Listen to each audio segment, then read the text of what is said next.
Hello everyone. आज हम reproduction in organism के बारे में डिस्कस करने वाले हैं। तो हमने पार्ट 1 एंड पार्ट 2 के अंदर एसेक्सुअल रिप्रोडक्शन के बारे में कंप्लीटली डिस्कस कर लिया था। तो आज का हमारा टॉपिक है सेक्सुअल रिप्रोडक्शन। तो इस वीडियो के अंदर हम सेक्सुअल रिप्रोडक्शन क्या होती है उसके बारे में कंप्लीटली डिस्कस करेंगे। सो सेक्सुअल रिप्रोडक्शन नाम से ही क्लियर हो रहा है कि इसके अंदर क्या होगी, फॉर्मेशन होती है। It involves the formation and fusion of gametes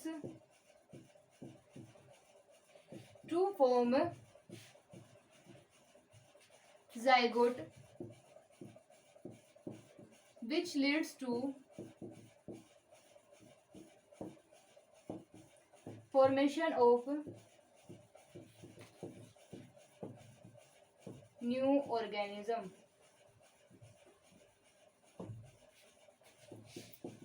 मतलब सेक्सुअल रिप्रोडक्शन के अंदर क्या होता है कि मेल और फीमेल गैमेट्स की क्या होगी, फॉर्मेशन होगी। इसके अंदर क्या है, formation and fusion of gametes. ठीक है, गैमेट्स की फॉर्मेशन होगी, उनकी फ्यूजन होगी और उनकी फ्यूजन से अपने पास में क्या बनेगा, जाइगोट बनेगा। और इस जाइगोट से आगे चलकर अपना क्या बनेगा, नया ऑर्गेनिज्म बनेगा। अब देखो, हमने जब एसेक्सुअल रिप्रोडक्शन के बारे में डिस्कस किया था तो उस टाइम पर हमने क्या बोला था कि एक ही पेरेंट होता है और उसी पेरेंट से आगे फर्दर डिवीजन होती है। और वहां पे हमने कहीं पे भी गैमेट वर्ड को कहीं पे भी यूज नहीं किया था। ठीक है, तो गैमेट वर्ड को हमने वहां यूज किया, सिर्फ और सिर्फ सेक्सुअल रिप्रोडक्शन के अंदर यूज किया है। गैमेट वर्ड को हमने वहां पे यूज नहीं किया था। अब गैमेट क्या होते हैं, क्वेश्चन तो यही आएगा ना माइंड में कि गैमेट होते क्या हैं। तो ये अभी हम आगे थोड़ी देर बाद डिटेल में डिस्कस करेंगे कि गैमेट क्या होते हैं। अभी के लिए बस इतना याद रखना कि इसके अंदर किसकी फॉर्मेशन होती है, गैमेट्स की फॉर्मेशन होती है। और वो गैमेट्स फिर क्या करेंगे, एक गैमेट जैसे ये हो गया, दूसरा गैमेट ये हो गया, आपस में क्या बन जाते हैं, फ्यूज करेंगे। और फ्यूज करने के बाद इनकी फ्यूजन से क्या बनेगा, अपने पास में जाइगोट बनेगा। और इस जाइगोट से फिर अपना क्या बनेगा, नया ऑर्गेनिज्म बनता है। तो सेक्सुअल रिप्रोडक्शन क्या है, कैसे प्रोसेस, इसके अंदर फॉर्मेशन होती है, फ्यूजन होती है, किसकी, गैमेट्स की फॉर्मेशन होगी। गैमेट्स फिर बनने के बाद फ्यूज करेंगे आगे और उससे क्या बनेगा, जाइगोट। और जाइगोट फिर आगे फर्दर डिवाइड करेगा और उसके डिवीजन से अपने पास क्या बनेगा, एक नया ऑर्गेनिज्म बनेगा। तो सेक्सुअल रिप्रोडक्शन की कुछ कैरेक्टरिस्टिक्स की बात करते हैं हम कि कैरेक्टर क्या क्या होते हैं। इसके सेक्सुअल रिप्रोडक्शन की कैरेक्टरिस्टिक्स की बात करें हम तो क्या क्या कैरेक्टर होंगे। अब देखो, सेक्सुअल रिप्रोडक्शन की कैरेक्टरिस्टिक्स में क्या क्या आएगा अपने पास में, किसके अंदर किसकी फॉर्मेशन होती है, गैमेट्स की फॉर्मेशन। तो फर्स्ट पॉइंट क्या हो गया, फॉर्मेशन ऑफ गैमेट्स। किसके अंदर किसकी फॉर्मेशन होगी, गैमेट्स की फॉर्मेशन होगी। ठीक है, दूसरा पॉइंट अपने पास में फिर क्या आ जाएगा इसके पास में कि इसके अंदर डिवीजन कौन सी होती है, गैमेट्स बनेंगे तो कौन सी डिवीजन होगी, दूसरा ऑर्गेनिज्म बनेगा तो कौन सी डिवीजन होगी। तो इसके अंदर जो डिवीजन होती है, माइटोसिस डिवीजन भी होती है सेक्सुअल रिप्रोडक्शन के टाइम पे, माइटोसिस एंड मियोसिस डिवीजन दोनों ही होती है। अब माइटोसिस क्या होती है, मियोसिस क्या होती है, वो भी हम जब गैमेट फॉर्मेशन को डिस्कस करेंगे तभी डिस्कस करेंगे कि माइटोसिस क्या है और मियोसिस क्या है। तो दोनों टाइप की डिवीजन होती है। अब थर्ड पॉइंट क्या होता है, अब देखो सेक्सुअल रिप्रोडक्शन किसके अंदर होती है, ह्यूमन बींग्स के अंदर होती है, काउस में, गोट्स में, हर ऑर्गेनिज्म में, इन सब के अंदर क्या सेक्सुअल रिप्रोडक्शन होती है। अब हमने देखा होगा कि हम भी जैसे, हम क्या है, अपने पेरेंट्स के जैसे दिखते हैं, मतलब कि एग्जैक्ट कॉपी नहीं है हम अपने पेरेंट्स की। कैसे कि हमारे अंदर वैसे तो ठीक है कि अब ह्यूमन बींग्स की अपनी स्पीशीज है, जैसे होमो सैपियंस के अंदर इंक्लूड हम सारे, तो हमारे पास दो आंखें होती हैं, दो कान होते हैं, मतलब अपना बॉडी स्ट्रक्चर है जो अपने, वो सारा कुछ तो मतलब जो सिमेट्री बनी हुई है वो तो फिक्स है अपनी। लेकिन एग्जैक्ट कॉपी तो नहीं होती अपनी, मतलब थोड़ी बहुत शक्ल मैच होती है किसी की अपने मम्मी पापा में होती है, किसी की अपनी दादा दादी में होती है, लेकिन एग्जैक्ट कॉपी तो नहीं होती। थोड़ी बहुत वेरिएशंस तो आती, कुछ कैरेक्टर अपने अंदर मम्मी जैसे मिलेंगे, कुछ कैरेक्टर अपने अंदर पापा जैसे मिलेंगे, और कुछ कैरेक्टर क्या मिलेंगे, दोनों से ही अलग होते हैं। तो इसकी वजह से जो अलग होंगे इसको क्या बोलेंगे हम, वेरिएशंस। ठीक है, तो सेक्सुअल रिप्रोडक्शन के अंदर क्या होती है, वेरिएशंस आती है। क्या होती है, वेरिएशंस आएंगे इसके अंदर। अब वेरिएशंस क्या, अगर यूजफुल वेरिएशन आती है तो अगर यूजफुल वेरिएशन होंगी तो उसकी वजह से क्या होगा, इवोल्यूशन होने के भी चांसेस क्या हो जाते हैं, बढ़ जाते हैं, इवोल्यूशन होने के पूरे चांस हो जाते हैं। फोर्थ पॉइंट अपने पास में क्या आएगा, ये प्रोसेस किसके अंदर कितना कुछ हुआ है, फॉर्मेशन हुई होएगी गैमेट्स की, फिर वो फ्यूज करेंगे, उसके बाद जाइगोट बनेगा, उसके बाद फिर नया ऑर्गेनिज्म बनेगा, इतनी सारी डिवीजन होंगी, तो ये सारा कुछ चलता है इसके अंदर। तो ये क्या प्रोसेस क्या है, टाइम कंज्यूमिंग है, तो इसको क्या बोल सकते हैं, स्लो प्रोसेस है। टाइम तो लगेगा इस प्रोसेस के अंदर। कितनी मतलब एसेक्सुअल में तो हमने क्या देखा था सिंपली कि एसेक्सुअल में एक ही ऑर्गेनिज्म था, उसने डिवाइड कर लिया, डिवाइड करते नया ऑर्गेनिज्म बन जाता है, बस यही था ना।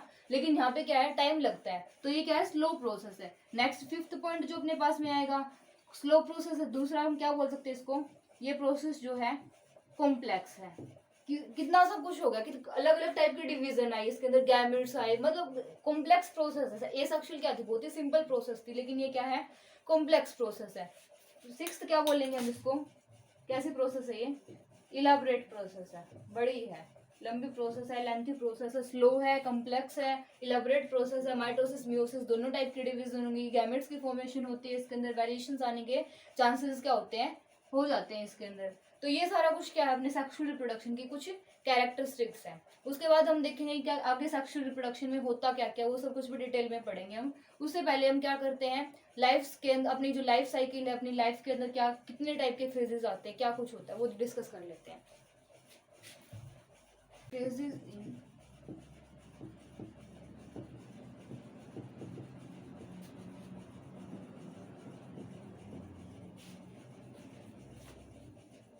अब देखो, एक ऑर्गेनिज्म है, एक ऑर्गेनिज्म की लाइफ में जो है कितने फेज आएंगे, 3 फेज आते हैं।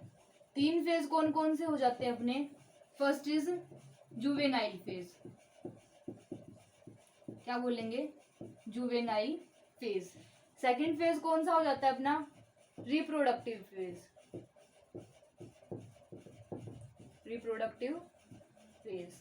और हमारा जो थर्ड फेज जो आता है वो कौन सा आता है हमारा, juvenile phase, reproductive phase and senescent phase.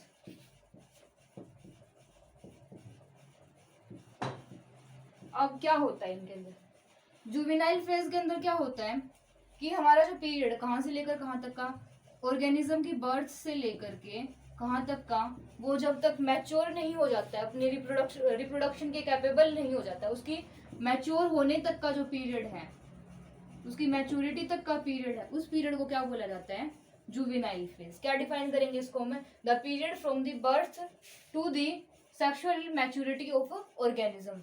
तो मतलब उसकी बर्थ से लेकर के और कहाँ तक का पीरियड, जहां जब तक वो मैच्योर हो नहीं जाता है, उसकी मैच्योरिटी तक का जो पीरियड है उसको क्या बोला जाता है, जुवेनाइल फेज बोला जाता है। अब प्लांट्स के केस में इस जुवेनाइल फेज को क्या है, अलग नाम दिया गया है। प्लांट्स के केस में इसको क्या बोला जाता है, प्लांट्स के केस में इस जुवेनाइल फेज को, पीरियड तो यही है, बर्थ से लेकर के मैच्योरिटी तक का पीरियड तो यही है, लेकिन प्लांट्स के केस में इसको क्या बोल देंगे, वेजिटेटिव फेज। प्लांट के केस में इसको क्या बोला जाता है, वेजिटेटिव फेज बोला जाता है। और ये जो अपना जुवेनाइल फेज या फिर जिसको दूसरा नाम क्या दे सकते हैं हम, वेजिटेटिव फेज, इसको अगर नाम दे सकते हैं, तो ये इसका जो पीरियड है ऑर्गेनिज्म टू ऑर्गेनिज्म क्या करता है, वेरी करता है। किसी ऑर्गेनिज्म के अंदर तो क्या 1 साल में हो जाती है, किसी ऑर्गेनिज्म के अंदर ये 5 साल में होती है, ह्यूमन बींग्स के अंदर 12-13 साल लग जाते हैं। तो वो सारा पीरियड जो है उसको क्या बोला जाता है, जुवेनाइल फेज या फिर वेजिटेटिव फेज। अलग अलग ऑर्गेनिज्म के अंदर अलग अलग होता है। नेक्स्ट अपना कौन सा आता है, रिप्रोडक्टिव फेज। रिप्रोडक्टिव फेज नाम से क्लियर है, क्या होगी इसके अंदर, रिप्रोडक्शन होगी। तो मतलब ऐसा पीरियड जिस पीरियड के अंदर ऑर्गेनिज्म जो रिप्रोडक्शन के कैपेबल है, उस पीरियड को क्या बोलेंगे हम, रिप्रोडक्टिव फेज बोलेंगे, कि इस पीरियड के टाइम पे ऑर्गेनिज्म रिप्रोडक्शन कर सकता है। ऑर्गेनिज्म इज कैपेबल ऑफ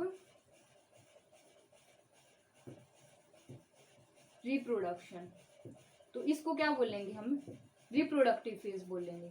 अब रिप्रोडक्टिव फेज को क्या कैसे आइडेंटिफाई करेंगे हम, प्लांट्स के केस में इसको कैसे आइडेंटिफाई, हमें पता कैसे चलेगा कि ये ऑर्गेनिज्म रिप्रोडक्टिव फेज में पहुंच चुका, अब ये रिप्रोडक्शन कर सकता है।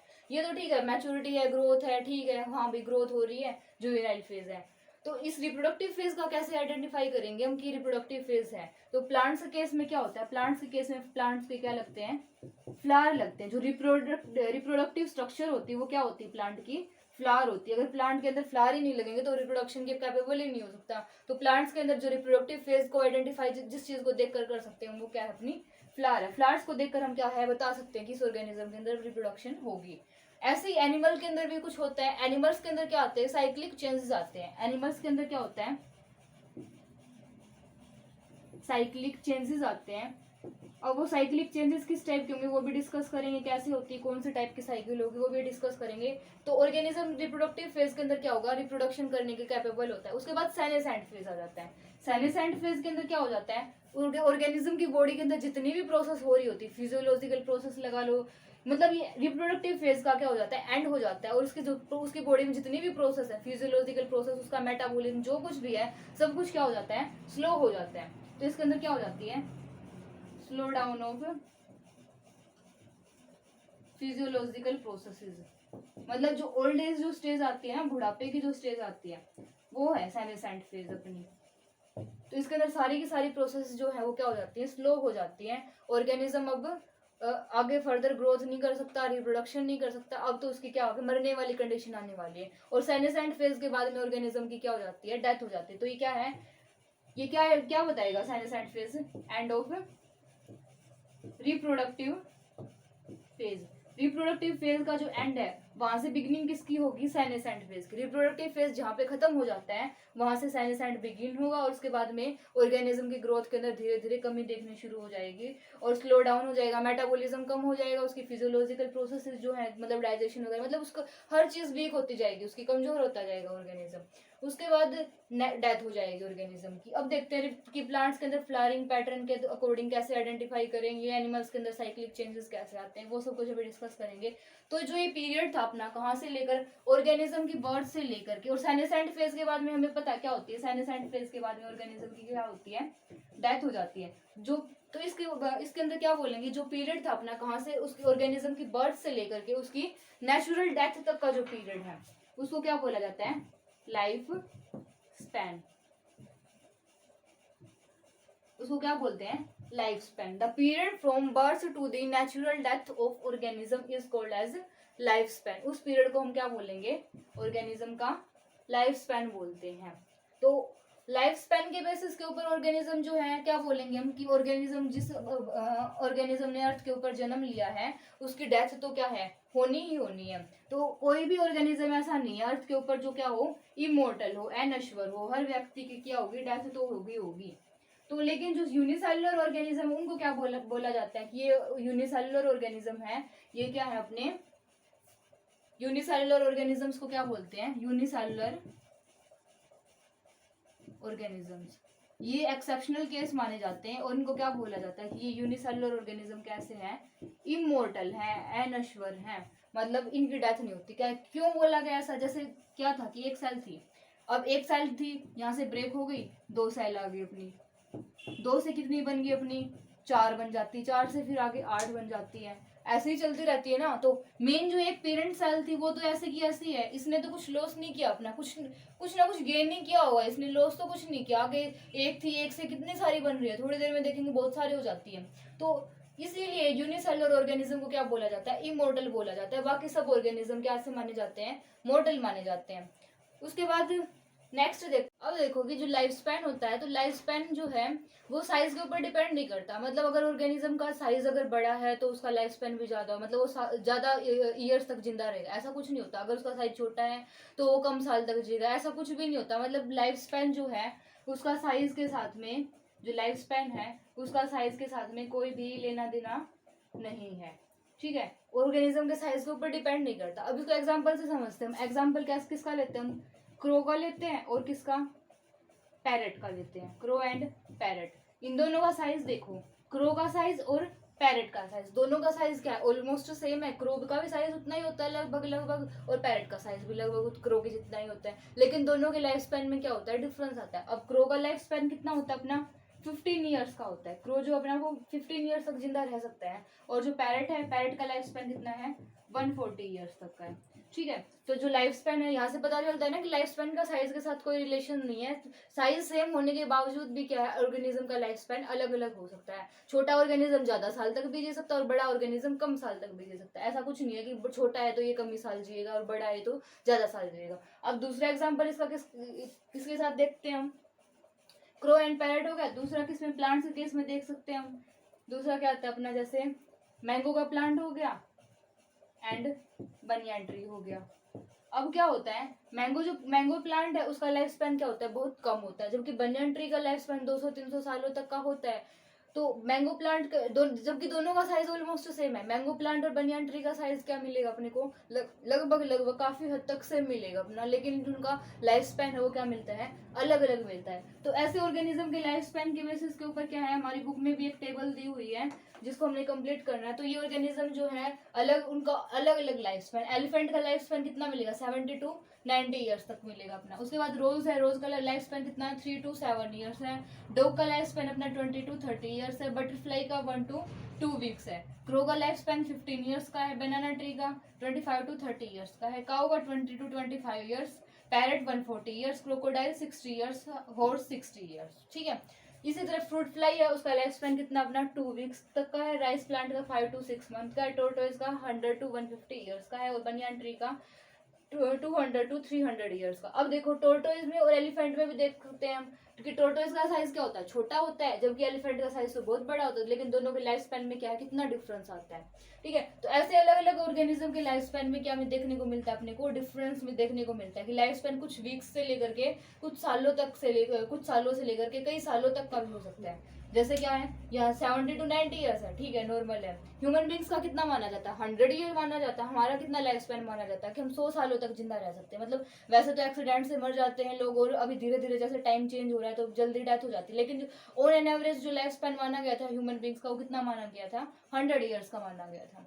ठीक है। तो बनियन ट्री का कितना 200 to 300 ईयर्स है। तो ये कुछ लाइफ स्पैन है ऑर्गेनिज्म के कि कैसे अलग अलग ऑर्गेनिज्म के लाइफ स्पैन के अंदर वेरिएशन देखने को मिलते हैं अपने को। ओके। अब क्या हमने क्या बात करी थी कि जो रिप्रोडक्टिव फेज है, रिप्रोडक्टिव फेज के अंदर हमने क्या देखा था कि प्लांट्स के अंदर जो रिप्रोडक्टिव स्ट्रक्चर होती है अपनी, वो क्या होती है, फ्लावर होती है। तो फ्लावर के बेसिस के ऊपर, मतलब फ्लावरिंग पैटर्न के बेसिस के ऊपर और प्लांट्स को किस कैटेगरी में डिवाइड कर सकते हैं। ठीक है। तो on basis of flowering pattern, flowering pattern के बेसिस के ऊपर जो प्लांट्स हैं उनको हम 3 कैटेगरीज में डिवाइड कर सकते हैं। ठीक है। 3 कैटेगरीज में प्लांट्स को हम कितनी कैटेगरीज में डिवाइड करेंगे, 3 कैटेगरीज में डिवाइड करेंगे। ठीक है। तो 3 कैटेगरीज कौन कौन सी अपनी, first is annual plant, second is biennial plant,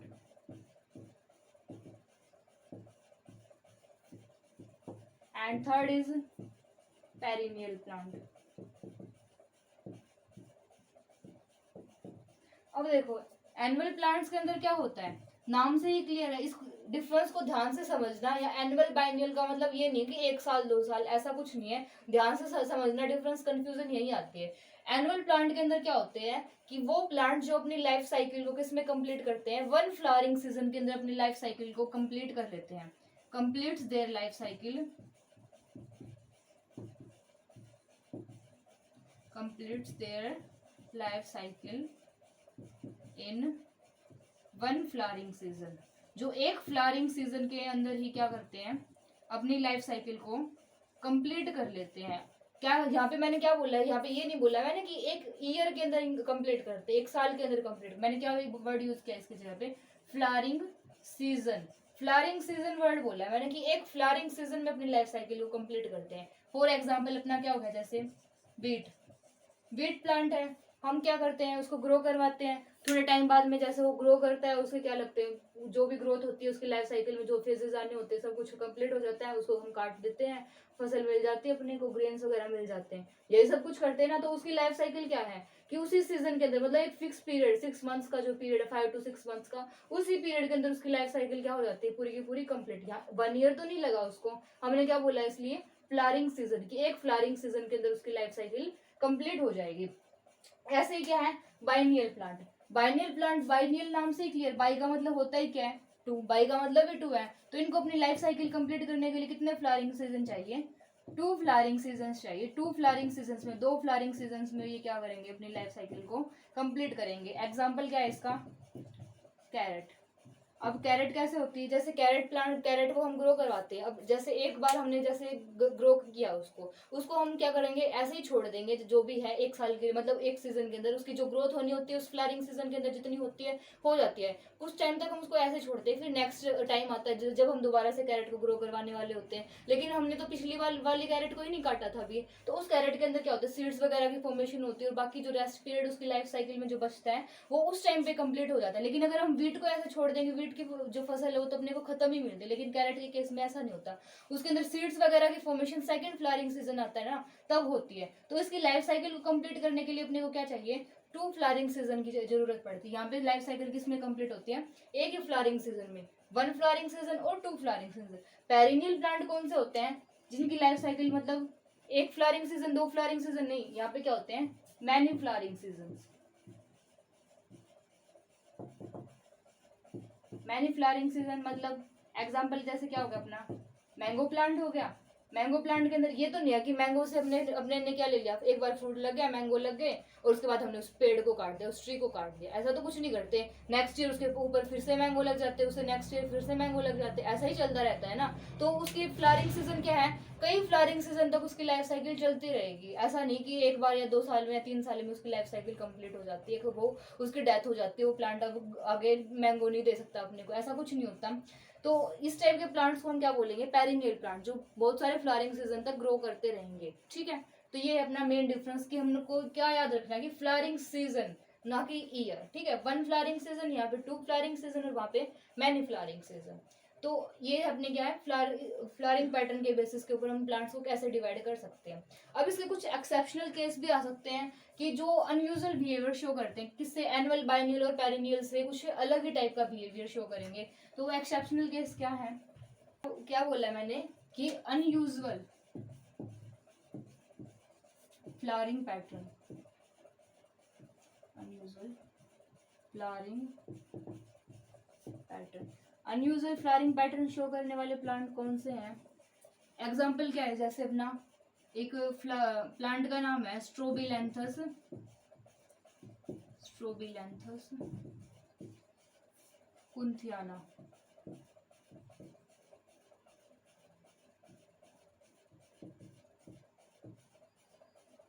स्ट्रोबिलैंथस कुंथियाना एक फ्लावर है, ये इसका साइंटिफिक नेम है। इसका कॉमन नेम जो है वो क्या है, इसको क्या बोला जाता है, नीला कुरंजी, नीला कुरंजी भी बोला जाता है इसको। तो ये जो फ्लावर है, ये जो प्लांट है, सॉरी, स्ट्रोबिलैंथस कुंथियाना नाम का जो प्लांट है, ये क्या करता है, फ्लावर इसके अंदर जो 12 ईयर्स में एक बार फूल लगते हैं इसके, 12 साल में एक बार फ्लावर्स लगते हैं इसके। तो ये अनयूजुअल बिहेवियर शो करता है, मतलब केरला, तमिलनाडु वगैरह साइड में उधर ज्यादा मिलता है ये प्लांट। और अक्टूबर 2006 में इसके अंदर फ्लावर लगे थे। अब देख लो कि सेकंड टाइम इसके अंदर कब लगे, 12 साल में दोबारा लगे इसके। तो ऐसे ये प्लांट तो ये हो गया अपना, जैसे ऐसे ही अपना कौन सा है, बैम्बू प्लांट। बैम्बू प्लांट के अंदर क्या होता है, एक ही बार जो कुछ होती है उसकी लाइफ में, फ्लावर वगैरह लगने जो कुछ भी है वो एक बार होता है, वो भी कितनी 50 to 100 ईयर्स में एक बार ही फ्लावर लगते हैं उसके, उसके बाद उसकी डेथ हो जाती है, वो खत्म हो जाता है। और वो भी कितने सालों में लगते हैं उसके, एक बार भी 50 से 100 साल का, तो जब वो हो जाता है तब लगते हैं उसके बैम्बू प्लांट। तो ये दोनों प्लांट क्या अपना एक्सेप्शनल बिहेवियर शो करते हैं कि ऑर्गेनिजम्स के अंदर कैसे, इन प्लांट्स के अंदर सॉरी कैसे फ्लावरिंग होगी, ये थोड़ी एक्सेप्शनल केस में आते हैं। ये तो हमने प्लांट्स की बात कर ली कि प्लांट्स के अंदर फ्लावरिंग पैटर्न के बेसिस के ऊपर हम कैसे अलग अलग प्लांट्स को डिवाइड कर सकते हैं। हमने क्या बोला था कि एनिमल्स के केस में जो रिप्रोडक्टिव फेज आता है, रिप्रोडक्टिव फेज के अंदर एनिमल्स के अंदर क्या आते हैं, साइक्लिक चेंजेस आते हैं। क्या आते हैं, साइक्लिक चेंजेस आते हैं। वो साइक्लिक चेंजेस किस में आएंगे, ओवरीज में, ठीक है, एसेसरी डक्ट्स में एंड हॉर्मोन्स में। इन सब के अंदर क्या आते हैं, साइक्लिक चेंज आते हैं। साइक्लिक चेंज मतलब जो अपने आप को कुछ टाइम पीरियड के बाद में रिपीट करेंगे। तो ओवरीज की एक्टिविटीज में, एसेसरी डक्ट्स में, हॉर्मोन्स में, ऐसे अलग अलग पार्ट्स में क्या आएंगे ऑर्गेनिज्म के, साइक्लिक चेंज आते हैं। और उन साइक्लिक चेंजेस की वजह से अलग अलग टाइप की साइकिल शो करते हैं एनिमल्स जो है। तो एनिमल्स के अंदर जो बेसिकली ना रिप्रोडक्टिव फेज के अंदर क्या है, 2 टाइप की साइकिल्स शो होती हैं। कौन कौन सी साइकिल शो होती है, first is stress cycle and second अपनी कौन सी आती है, मेंस्ट्रुअल साइकिल। तो इस्ट्रस साइकिल अपनी किस में शो होती है, अपनी काउस में, शिप्स में, गोट्स में, एक्सेट्रा। इन सब के अंदर अपनी क्या होती है, इस्ट्रस साइकिल शो होती है। जबकि मेंस्ट्रुअल साइकिल किस में शो होती है अपनी, ह्यूमन, एप्स एंड मंकीज। इन सब के अंदर, इन तीनों के अंदर कौन सी साइकिल शो होगी अपनी, मेंस्ट्रुअल साइकिल शो होगी। और इस्ट्रस साइकिल किसमें शो होती है, काउज, शिप्स एंड गोट्स में अपनी क्या होती है, इस्ट्रस साइकिल शो होती है। अब कुछ ऑर्गेनिजम्स क्या करते हैं, देखा हुआ बर्ड्स जो हैं, बर्ड्स को देखा है ना सबने, ऐसा तो नहीं है ना कि वो बर्ड्स जो हैं लगातार पूरी साल ही अपने एग्स को ले करते रहेंगे, ऐसा तो कुछ नहीं होता। एक कुछ पर्टिकुलर टाइम पीरियड होता है, उसी टाइम पीरियड के अंदर वो क्या करते हैं, बर्ड्स जो हैं एग्स को ले करते हैं। और जो कैप्टिविटी के अंदर रखे जाते हैं, पोल्ट्री फार्म्स के अंदर रखे जाते हैं बर्ड्स, उनकी बात तो अलग है ही कि उनको तो हॉर्मोन्स वगैरह दिए जाते हैं ताकि उनके अंदर ये साइकिल्स होती रहे लगातार, और लगातार एग्स ले करते रहे वो, तो उसका केस तो अलग है। तो इस बेसिस के ऊपर साइकिल कैसे होती है, उसके अंदर कैसे उसको रिप्रोडक्शन करेंगे, उसके अंदर किस टाइम के अंदर वो साइक्लिक चेंजेस आते हैं, तो उस बेसिस के ऊपर जो ऑर्गेनिजम्स हैं उनको दो कैटेगरीज में डिवाइड कर सकते हैं। वो दो कैटेगरीज कौन कौन सी अपनी, दो कैटेगरीज कौन कौन सी हैं, एक तो होते हैं सीजनल ब्रीडर्स, एंड सेकंड कौन से आते हैं अपने, कंटिन्यूअस ब्रीडर्स। अब देखो, सीजनल ब्रीडर्स नाम से क्लियर है कि एक पर्टिकुलर सीजन के अंदर क्या करेंगे, एक पर्टिकुलर टाइम पीरियड के अंदर क्या करेंगे, ये रिप्रोडक्शन करेंगे। एक पर्टिकुलर टाइम होगा उसी के अंदर ये क्या करेंगे, रिप्रोडक्शन करेंगे, उसी के अंदर अपनी पॉपुलेशन को इंक्रीज करेंगे। कंटिन्यूअस ब्रीडर क्या होते हैं, इनके अंदर ये साइक्लिक चेंजेस जो है थ्रू आउट चलते रहते हैं, थ्रू आउट द ईयर चलते रहते हैं, तो कोई दिक्कत नहीं है। तो इसके अंदर क्या है कि कभी भी रिप्रोडक्शन करवा लो, हर पूरी साल कभी भी रिप्रोडक्शन करने के क्या होते हैं, कैपेबल होते हैं। इनको इसीलिए क्या बोला जाता है, कंटिन्यूअस ब्रीडर्स बोला जाता है। जैसे ह्यूमन बींग्स है, कंटिन्यूअस ब्रीडर है। ऐसा तो नहीं है कि जनवरी फरवरी में ज्यादा बेबी प्रोड्यूस होंगे, या फिर जनवरी फरवरी के अंदर वो रिप्रोडक्शन के कैपेबल होंगे, उसके अंदर कंसीव करेंगे वो, ऐसा कुछ तो नहीं होता ना। सीजनल ब्रीडर्स क्या करते हैं, सीजनल ब्रीडर्स एक पर्टिकुलर सीजन में ग्रो करेंगे। उनके अंदर क्या रीजन क्या है इसका, क्योंकि उसके अंदर जो साइक्लिक चेंजेस बोले हैं ना, ये साइक्लिक चेंजेस, साइकिल वगैरह जो है एक पर्टिकुलर टाइम पीरियड के अंदर ही आते हैं, इसीलिए इनको क्या बोला जाता है, सीजनल ब्रीडर बोला जाता है। और इनको क्या बोला जाता है, कंटिन्यूअस ब्रीडर बोला जाता है, क्योंकि cyclic changes through out the year चलते रहते हैं उनकी लाइफ के अंदर। ठीक है, तो ये अपनी थी कैसे ऑर्गेनिजम्स जो है अलग अलग फेजेस आते हैं ऑर्गेनिजम्स के अंदर, और कैसे ऑर्गेनिजम्स अलग अलग टाइप की साइकिल शो करते हैं। अब नेक्स्ट चीज जो आती है, अब सेक्सुअल रिप्रोडक्शन को हम थोड़ा डिटेल में पढ़ लेते हैं कि सेक्सुअल रिप्रोडक्शन में होता क्या क्या। अभी तो मैंने सिर्फ और सिर्फ उसके कैरेक्टरिस्टिक्स को ही देखा है ना कि सेक्सुअल रिप्रोडक्शन के ये कैरेक्टरिस्टिक्स होते हैं। अब देखेंगे कि उसके अंदर कौन कौन से इवेंट्स होते हैं। तो events in sexual reproduction, sexual reproduction के अंदर कौन कौन से इवेंट्स होते हैं। तो बेसिकली सेक्सुअल रिप्रोडक्शन के अंदर क्या होते हैं, 3 इवेंट्स होते हैं। 3 इवेंट्स कौन कौन से अपने, प्री फर्टिलाइजेशन इवेंट,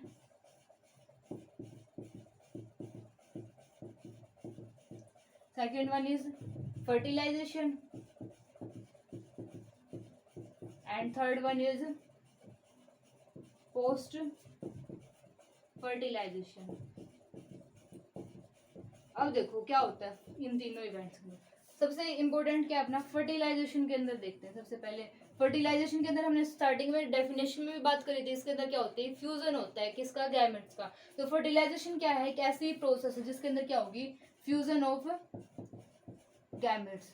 मतलब इस फेज के अंदर गैमेट्स की क्या होगी, अपनी फ्यूजन होगी। उस फेज को हमने क्या बोल दिया, फर्टिलाइजेशन बोल दिया। अब गैमेट्स के फ्यूजन से पहले भी कुछ प्रोसेस होगी, तभी मतलब क्या है कि पहले तो गैमेट्स की फॉर्मेशन होनी जरूरी है, कि गैमेट्स का बनना जरूरी है। अब बनने के बाद में मेल और फीमेल गैमेट का क्या है, नजदीक आना जरूरी है, कि वो आपस में एक दूसरे के नजदीक आए। उसके बाद उसकी क्या हो जाती है, नजदीक आ गए वो, उसके बाद उसकी क्या होगी, फ्यूजन होगी। फ्यूजन होने के बाद में फिर उसके बाद में क्या प्रोसेस होगी, वो किस में आएगा, पोस्ट फर्टिलाइजेशन। तो प्री फर्टिलाइजेशन नाम से ही क्लियर है क्या है, फर्टिलाइजेशन से पहले। और ये पोस्ट, पोस्ट का मतलब क्या होता है, बाद में, मतलब फर्टिलाइजेशन के बाद में क्या होता है, और फर्टिलाइजेशन से पहले क्या होता है। तो प्री फर्टिलाइजेशन में क्या होता है अपना, एक तो होगी जेनेसिस, और सेकंड क्या होगा इसके अंदर अपना गैमेट ट्रांसफर। पोस्ट फर्टिलाइजेशन के अंदर क्या होता है अपना, फिर पोस्ट फर्टिलाइजेशन के अंदर क्या होगा, इसके अंदर गैमेट्स की फ्यूजन हो जाती है और क्या बन जाता है अपना, फ्यूजन से जाइगोट बन जाता है। तो जाइगोट के बाद उस जाइगोट के अंदर क्या होगी, डिवीजन कैसे होंगी और क्या बनेगा अपना, एम्ब्रियो बनेगा, एम्ब्रियो जेनेसिस। वो सब किस में आएगा अपना, पोस्ट फर्टिलाइजेशन। अब देखो इन सारी प्रोसेस को हम थोड़ा डिटेल में पढ़ेंगे। गैमेटोजेनेसिस में क्या होता है, गैमेट ट्रांसफर कैसे होंगे, कैसे फर्टिलाइजेशन होती है, किस तरीके से होगी, और पोस्ट फर्टिलाइजेशन में जाइगोट क्या होता है, एम्ब्रियोजेनेसिस क्या होती है, ये सब कुछ अपने को डिटेल में पढ़ना है। तो सबसे पहले हम बात करेंगे गैमेटोजेनेसिस की। तो क्या आता है, प्री फर्टिलाइजेशन इवेंट। तो प्री फर्टिलाइजेशन इवेंट के अंदर क्या आएंगे, वो सारे इवेंट्स इंक्लूड होंगे, वो सारे प्रोसेस इंक्लूड होंगे किससे पहले के, फर्टिलाइजेशन से पहले के जो प्रोसेस है, जो इवेंट्स हो, वो सारे किस में आएंगे, अपने प्री फर्टिलाइजेशन इवेंट्स के अंदर। ऑल द इवेंट्स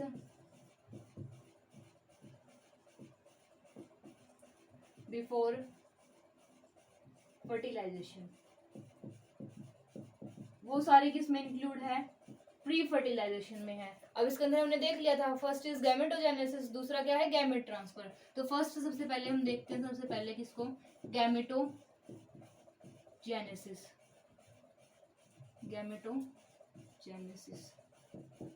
अब गैमेटोजेनेसिस होती क्या है, गैमेटोजेनेसिस नाम से क्लियर, गैमेट प्लस जेनेसिस, दो वर्ड से मिलके बना क्या, गैमेट प्लस जेनेसिस। अब गैमेटो से तो गैमेट आ गया अपना, ठीक है, गैमेट से। जेनेसिस का मतलब क्या होता है अपना, कहीं पे भी जेनेसिस वर्ड आ जाता है तो उसको क्या बोलते हैं, क्या जेनेसिस का मतलब क्या होगा, फॉर्मेशन। तो गैमेटोजेनेसिस की डेफिनेशन इधर से बन जाएगी, the process of formation of gametes is called as gametogenesis, की ऐसे प्रोसेस जिसके अंदर किसकी फॉर्मेशन होती है, अपनी गैमेट्स की फॉर्मेशन होती है, उसको क्या बोलते हैं हम, गैमेटोजेनेसिस बोलते हैं। अब क्वेश्चन आएगा कि गैमेट्स क्या होते हैं, तो गैमेट्स जो है अपने वो क्या होते हैं, ये गैमेट्स क्या होंगे, अपनी हैप्लॉइड सेल्स होते हैं। अब हैप्लॉइड सेल्स क्या होती है, हैप्लॉइड सेल्स होते हैं, और हैप्लॉइड सेल्स आपस में फ्यूज करके क्या बनाते हैं, डिप्लॉइड सेल बनाते हैं, और उसी से फिर अपना नया ऑर्गेनिज्म बन जाता है। अब हैप्लॉइड सेल्स क्या होती है, कैसे इन गैमेट्स की फॉर्मेशन होती है, वो सब कुछ देखते हैं। तो क्या आएगा अपने पास में, सेल डिवीजन कौन सी होती है,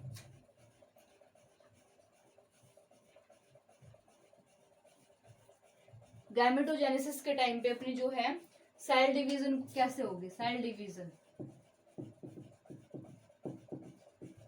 अब देखो सेल डिवीजन कैसे, सेल डिवीजन का मतलब क्या होता है कि एक सेल का क्या होना, डिवाइड करना, उसी को क्या बोला जाता है, सेल डिवीजन बोला जाता है। मतलब वो एक सेल से 2 बन रही है, 3 बन रही, 4 बन रही, 5 बन रही, मतलब एक सेल है और एक सेल क्या करेगी, आगे चलकर डिवाइड करेगी, उसको क्या बोलते हैं, उस प्रोसेस को सेल डिवीजन बोलते हैं। हमारी जो सेल डिवीजन होती है वो कैसे होती है, 2 टाइप्स की होती है। कितने टाइप की होगी, 2 टाइप्स की होती है। कौन कौन से 2 टाइप्स हैं, first is mitosis and second is meiosis.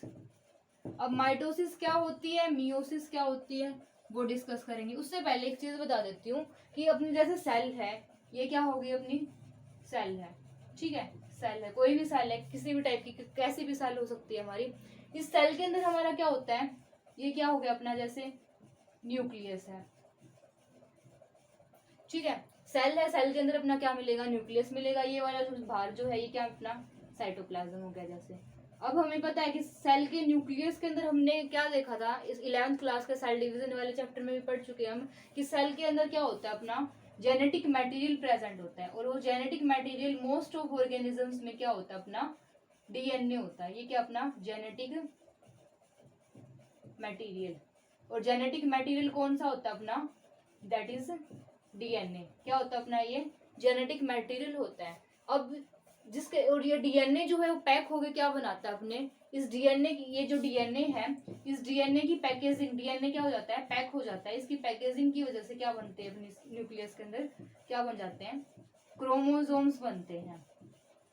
अब क्रोमोसोम्स डीएनए जो है न्यूक्लियस के अंदर क्या प्रेजेंट है, डीएनए प्रेजेंट है, लेकिन डीएनए जो है वो बहुत बड़े साइज का होता है, उसकी लेंथ बहुत ज्यादा होती है, तो न्यूक्लियस क्या हो बहुत छोटा होता है। इनफैक्ट सेल इतनी छोटी कि जिसको हम देख भी नहीं सकते, उस सेल के अंदर भी क्या प्रेजेंट है, अपना न्यूक्लियस प्रेजेंट है, और उस न्यूक्लियस के अंदर इतने बड़े डीएनए को ऐसे तो नहीं आ सकता, उसको पैक होना पड़ेगा, तो वो पैक हो गए क्या बनाता है, अपना क्रोमोसोम्स बनाता है। अब ये क्रोमोसोम्स जो है अलग अलग ऑर्गेनिजम्स में, इन क्रोमोसोम्स का नंबर क्या मिलता है अपने को, अलग अलग मिलता है। किसी ऑर्गेनिज्म में 48 मिलेंगे, किसी के अंदर 46 मिलेंगे, किसी के अंदर 38 मिलेंगे, तो अलग अलग ऑर्गेनिज्म में इन क्रोमोसोम्स का नंबर क्या मिलेगा अपने को, अलग अलग मिलेगा। अब ये क्रोमोसोम्स जिस ऑर्गेनिज्म के अंदर क्या मिलेंगे, फुल सेट ऑफ क्रोमोसोम मिलेगा, फुल सेट ऑफ क्रोमोसोम जिसके अंदर मिलेगा उसको क्या बोला जाएगा, जिस सेल के अंदर या फिर जिस ऑर्गेनिज्म, उसको क्या बोलेंगे हम, डिप्लॉइड सेल। क्या बोलते हैं, डिप्लॉइड सेल। ठीक है, तो जिस ऑर्गेनिज्म या जिस सेल के अंदर फुल सेट ऑफ क्रोमोसोम होगा उसको क्या बोलेंगे, उस सेल को क्या बोलेंगे हम, डिप्लॉइड सेल। उसी तरह जिसके अंदर हाफ सेट ऑफ क्रोमोसोम होगा, हाफ सेट ऑफ क्रोमोसोम होगा, उसको क्या बोला जाता है, हैप्लॉइड सेल बोला जाता है। ठीक है, जिसके पास में हाफ सेट है क्रोमोसोम्स का उसको क्या बोलेंगे हम, हैप्लॉइड सेल। जिसके पास में फुल सेट है क्रोमोसोम्स का उसको क्या बोलेंगे हम, डिप्लॉइड सेल। अब कैसे हैप्लॉइड, कैसे, एग्जांपल लेते हैं हम किसका, ह्यूमन बींग्स का। ह्यूमन बींग्स के अंदर कितने क्रोमोसोम्स अपने, 46 क्रोमोसोम्स होते हैं ह्यूमन बींग्स के अंदर।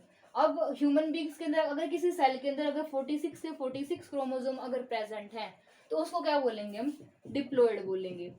अगर किसी सेल के अंदर क्रोमोसोम का नंबर हाफ हो जाता है, मतलब अगर 23 क्रोमोसोम है, हाफ सेट ऑफ क्रोमोसोम अगर प्रेजेंट है, तो उसको हम क्या बोलते हैं, हैप्लॉइड बोलते हैं। ठीक है, तो हैप्लॉइड डिप्लॉइड का कंसेप्ट समझ आ गया इधर से। तो क्रोमोसोम हाफ हैप्लॉइड सेल को रिप्रेजेंट किससे किया जाता है, जिसके पास हाफ सेट है क्रोमोसोम्स का, उसको रिप्रेजेंट करते हैं हम एन से।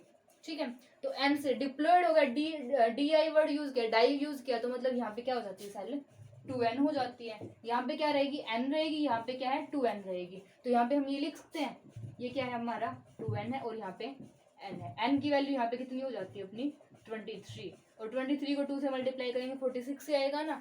तो ऐसे होते हैं कि हैप्लॉइड सेल ये होती है, डिप्लॉइड सेल ये होती है।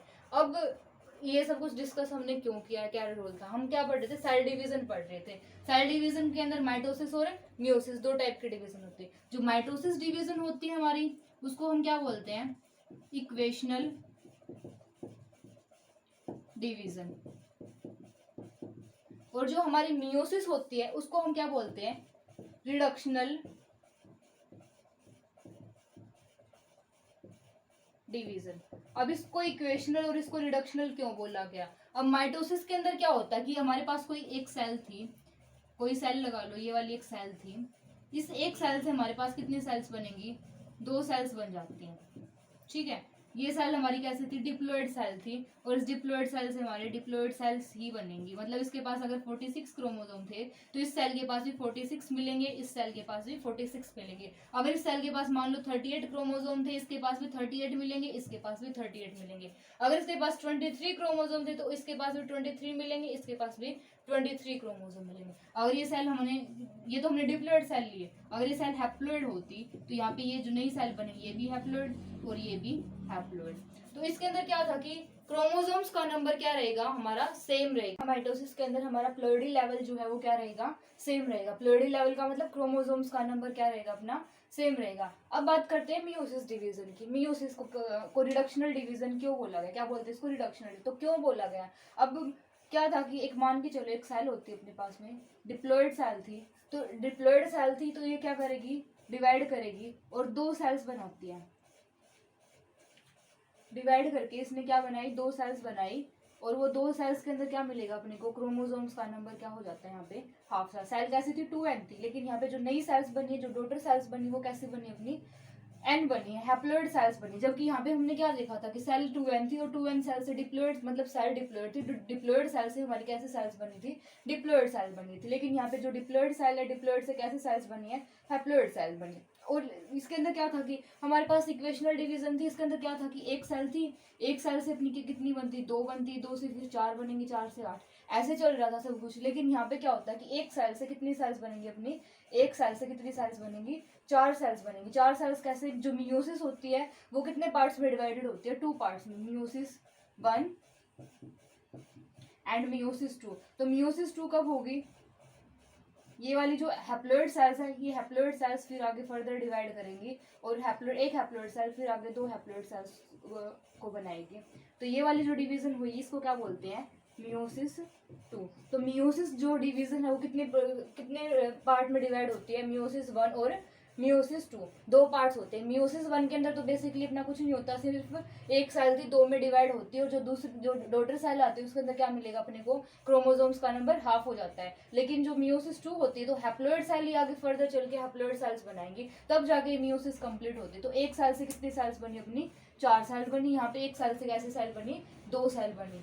तो एक सेल से कितनी सेल्स बनती है अपनी, 2 सेल्स बनती है। ये मेन डिफरेंस यही है कि माइटोसिस को इक्वेशनल डिवीजन बोलेंगे, मियोसिस को रिडक्शनल डिवीजन बोलेंगे। इसके अंदर डिप्लॉइड सेल्स है, डिप्लॉइड सेल्स भी बनेंगे। अगर हैप्लॉइड सेल्स ली है स्टार्टिंग में, अगर पेरेंट सेल हैप्लॉइड है अपनी, तो हैप्लॉइड से क्या बनेगी अपनी, हैप्लॉइड सेल ही बनेगी। लेकिन यहाँ पे हमारी सेल्स कैसी होनी जरूरी है, पेरेंट सेल के लिए एक कंडीशन लगा दी कि पेरेंट सेल का डिप्लॉइड होना जरूरी है। ये जो मियोसिस डिवीजन है, मियोसिस डिवीजन हैप्लॉइड सेल्स में कभी भी नहीं होती, कभी नहीं होती, कभी भी हैप्लॉइड सेल्स में तो कभी होएगी नहीं। और क्यों, क्योंकि हैप्लॉइड सेल के अंदर पहले क्रोमोसोम्स का नंबर हाफ हो चुका है। अब हाफ का कितना, अब लगा लो 46 क्रोमोसोम थे, 46 से यहाँ पे कितने हो जाते हैं, 23 हो जाते हैं। सेल पहले ही हैप्लॉइड हो चुकी है और कितना हाफ होगा इसका, पॉइंट्स में तो क्रोमोसोम नहीं आ सकते ना। तो इसीलिए जो हैप्लॉइड सेल्स के अंदर ये डिवीजन नहीं होती, मियोसिस डिवीजन। मियोसिस हमेशा किसके अंदर होती है, सिर्फ और सिर्फ डिप्लॉइड सेल्स के अंदर ही होती है। तो जो अपने ये जो डिप्लॉइड सेल्स बनी है लास्ट में, हैप्लॉइड सेल्स बनी है लास्ट में, इन सेल्स को ही आगे चल के क्या नाम दे देते हैं, गैमेट्स नाम दे देते हैं। इनको ही आगे चल के क्या बोल दिया जाता है, गैमेट्स नाम दे दिया जाता है। ठीक है, अब ये गैमेट्स क्या है, फिर गैमेट्स को डिफाइन करना कोई बोल ले तो गैमेट्स क्या होते हैं, गैमेट्स हमारे क्या होते हैं, हैप्लॉइड सेल्स होती है। ये जो हैप्लॉइड सेल्स आई है तो gametes are the haploid cells, जो क्या करेंगे आगे चल के रिप्रोडक्शन करवाएंगी। अब रिप्रोडक्शन कैसे होती है गैमेट्स के हेल्प से, वो देखते हैं।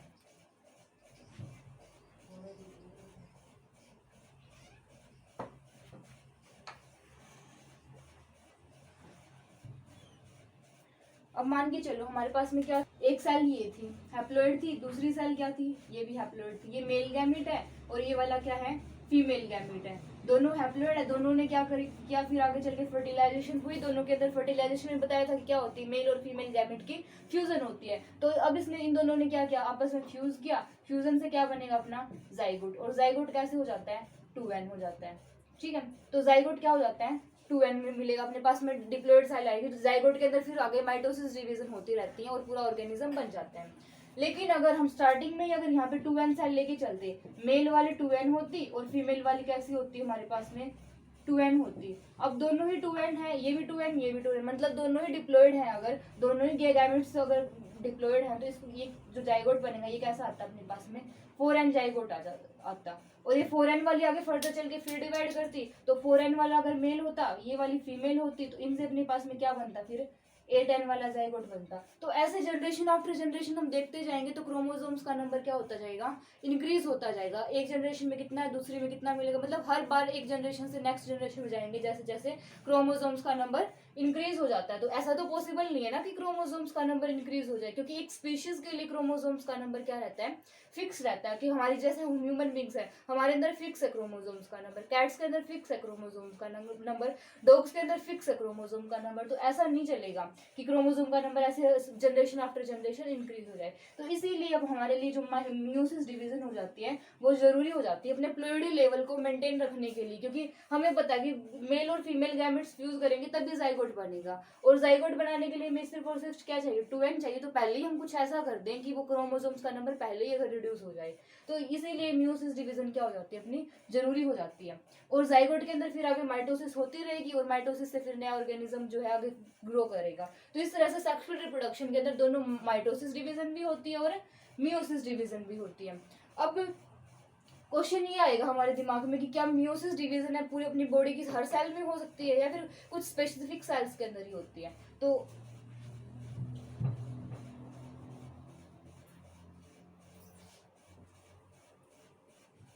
तो मियोसिस डिवीजन जो होती है हमारी, मियोसिस जो है वो अपनी बॉडी की कुछ स्पेसिफिक सेल्स के अंदर होती है और उन सेल्स का नाम क्या है, मियोसाइट्स। उन सेल्स को क्या बोलते हैं, मियोसाइट्स बोलते हैं, या फिर इसको क्या बोला जाता है, गैमिट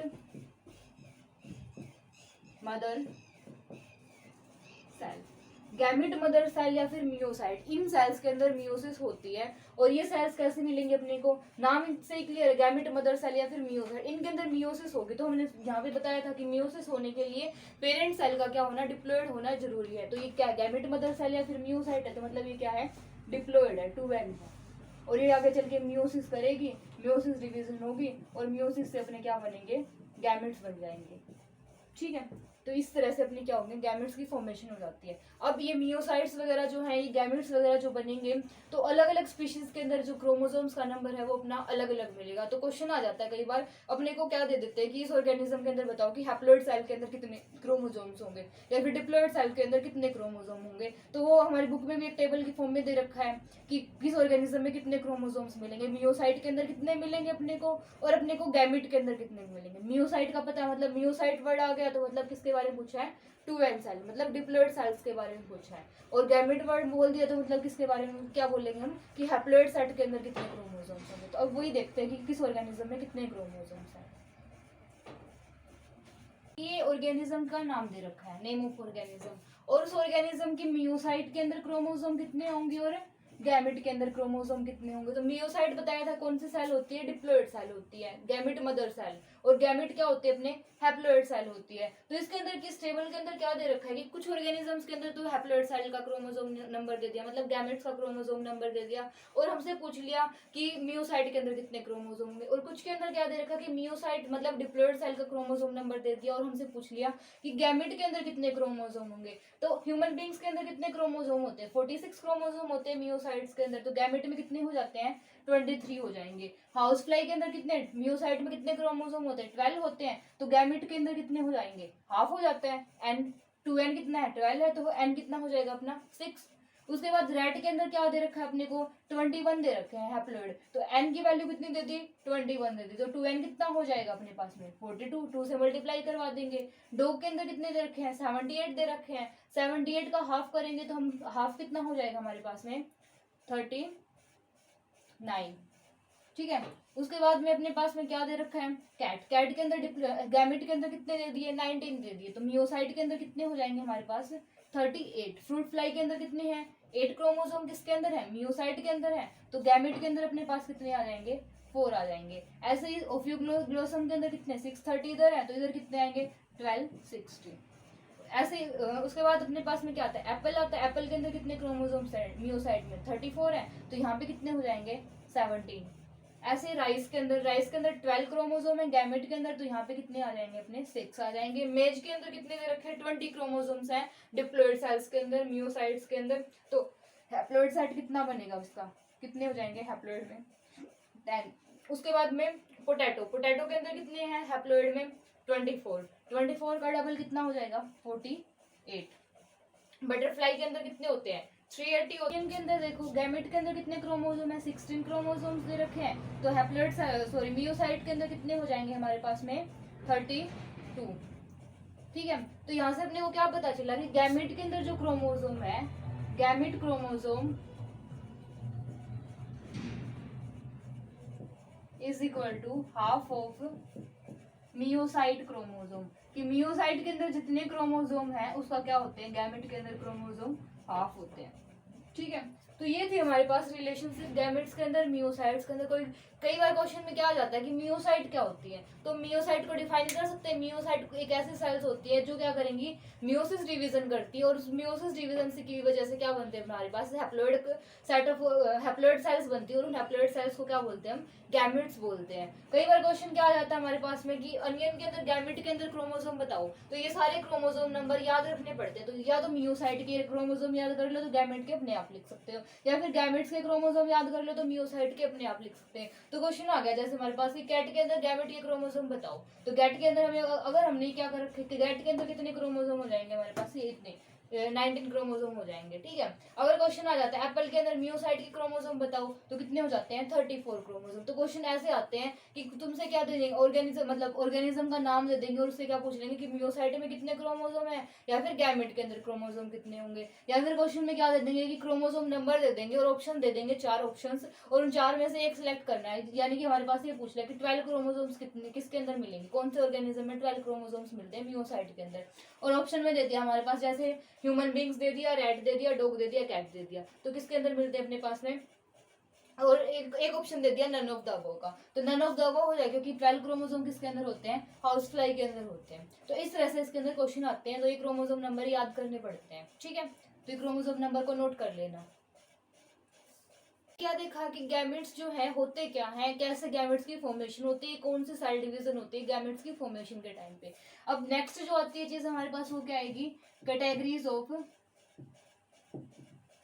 गैमेट्स, कि गैमेट्स की कैटेगरीज कौन कौन सी होती हैं। तो बेसिकली जो गैमेट्स की जो कैटेगरी वो कितनी होती है, 2 कैटेगरीज मानी गई गैमेट्स की।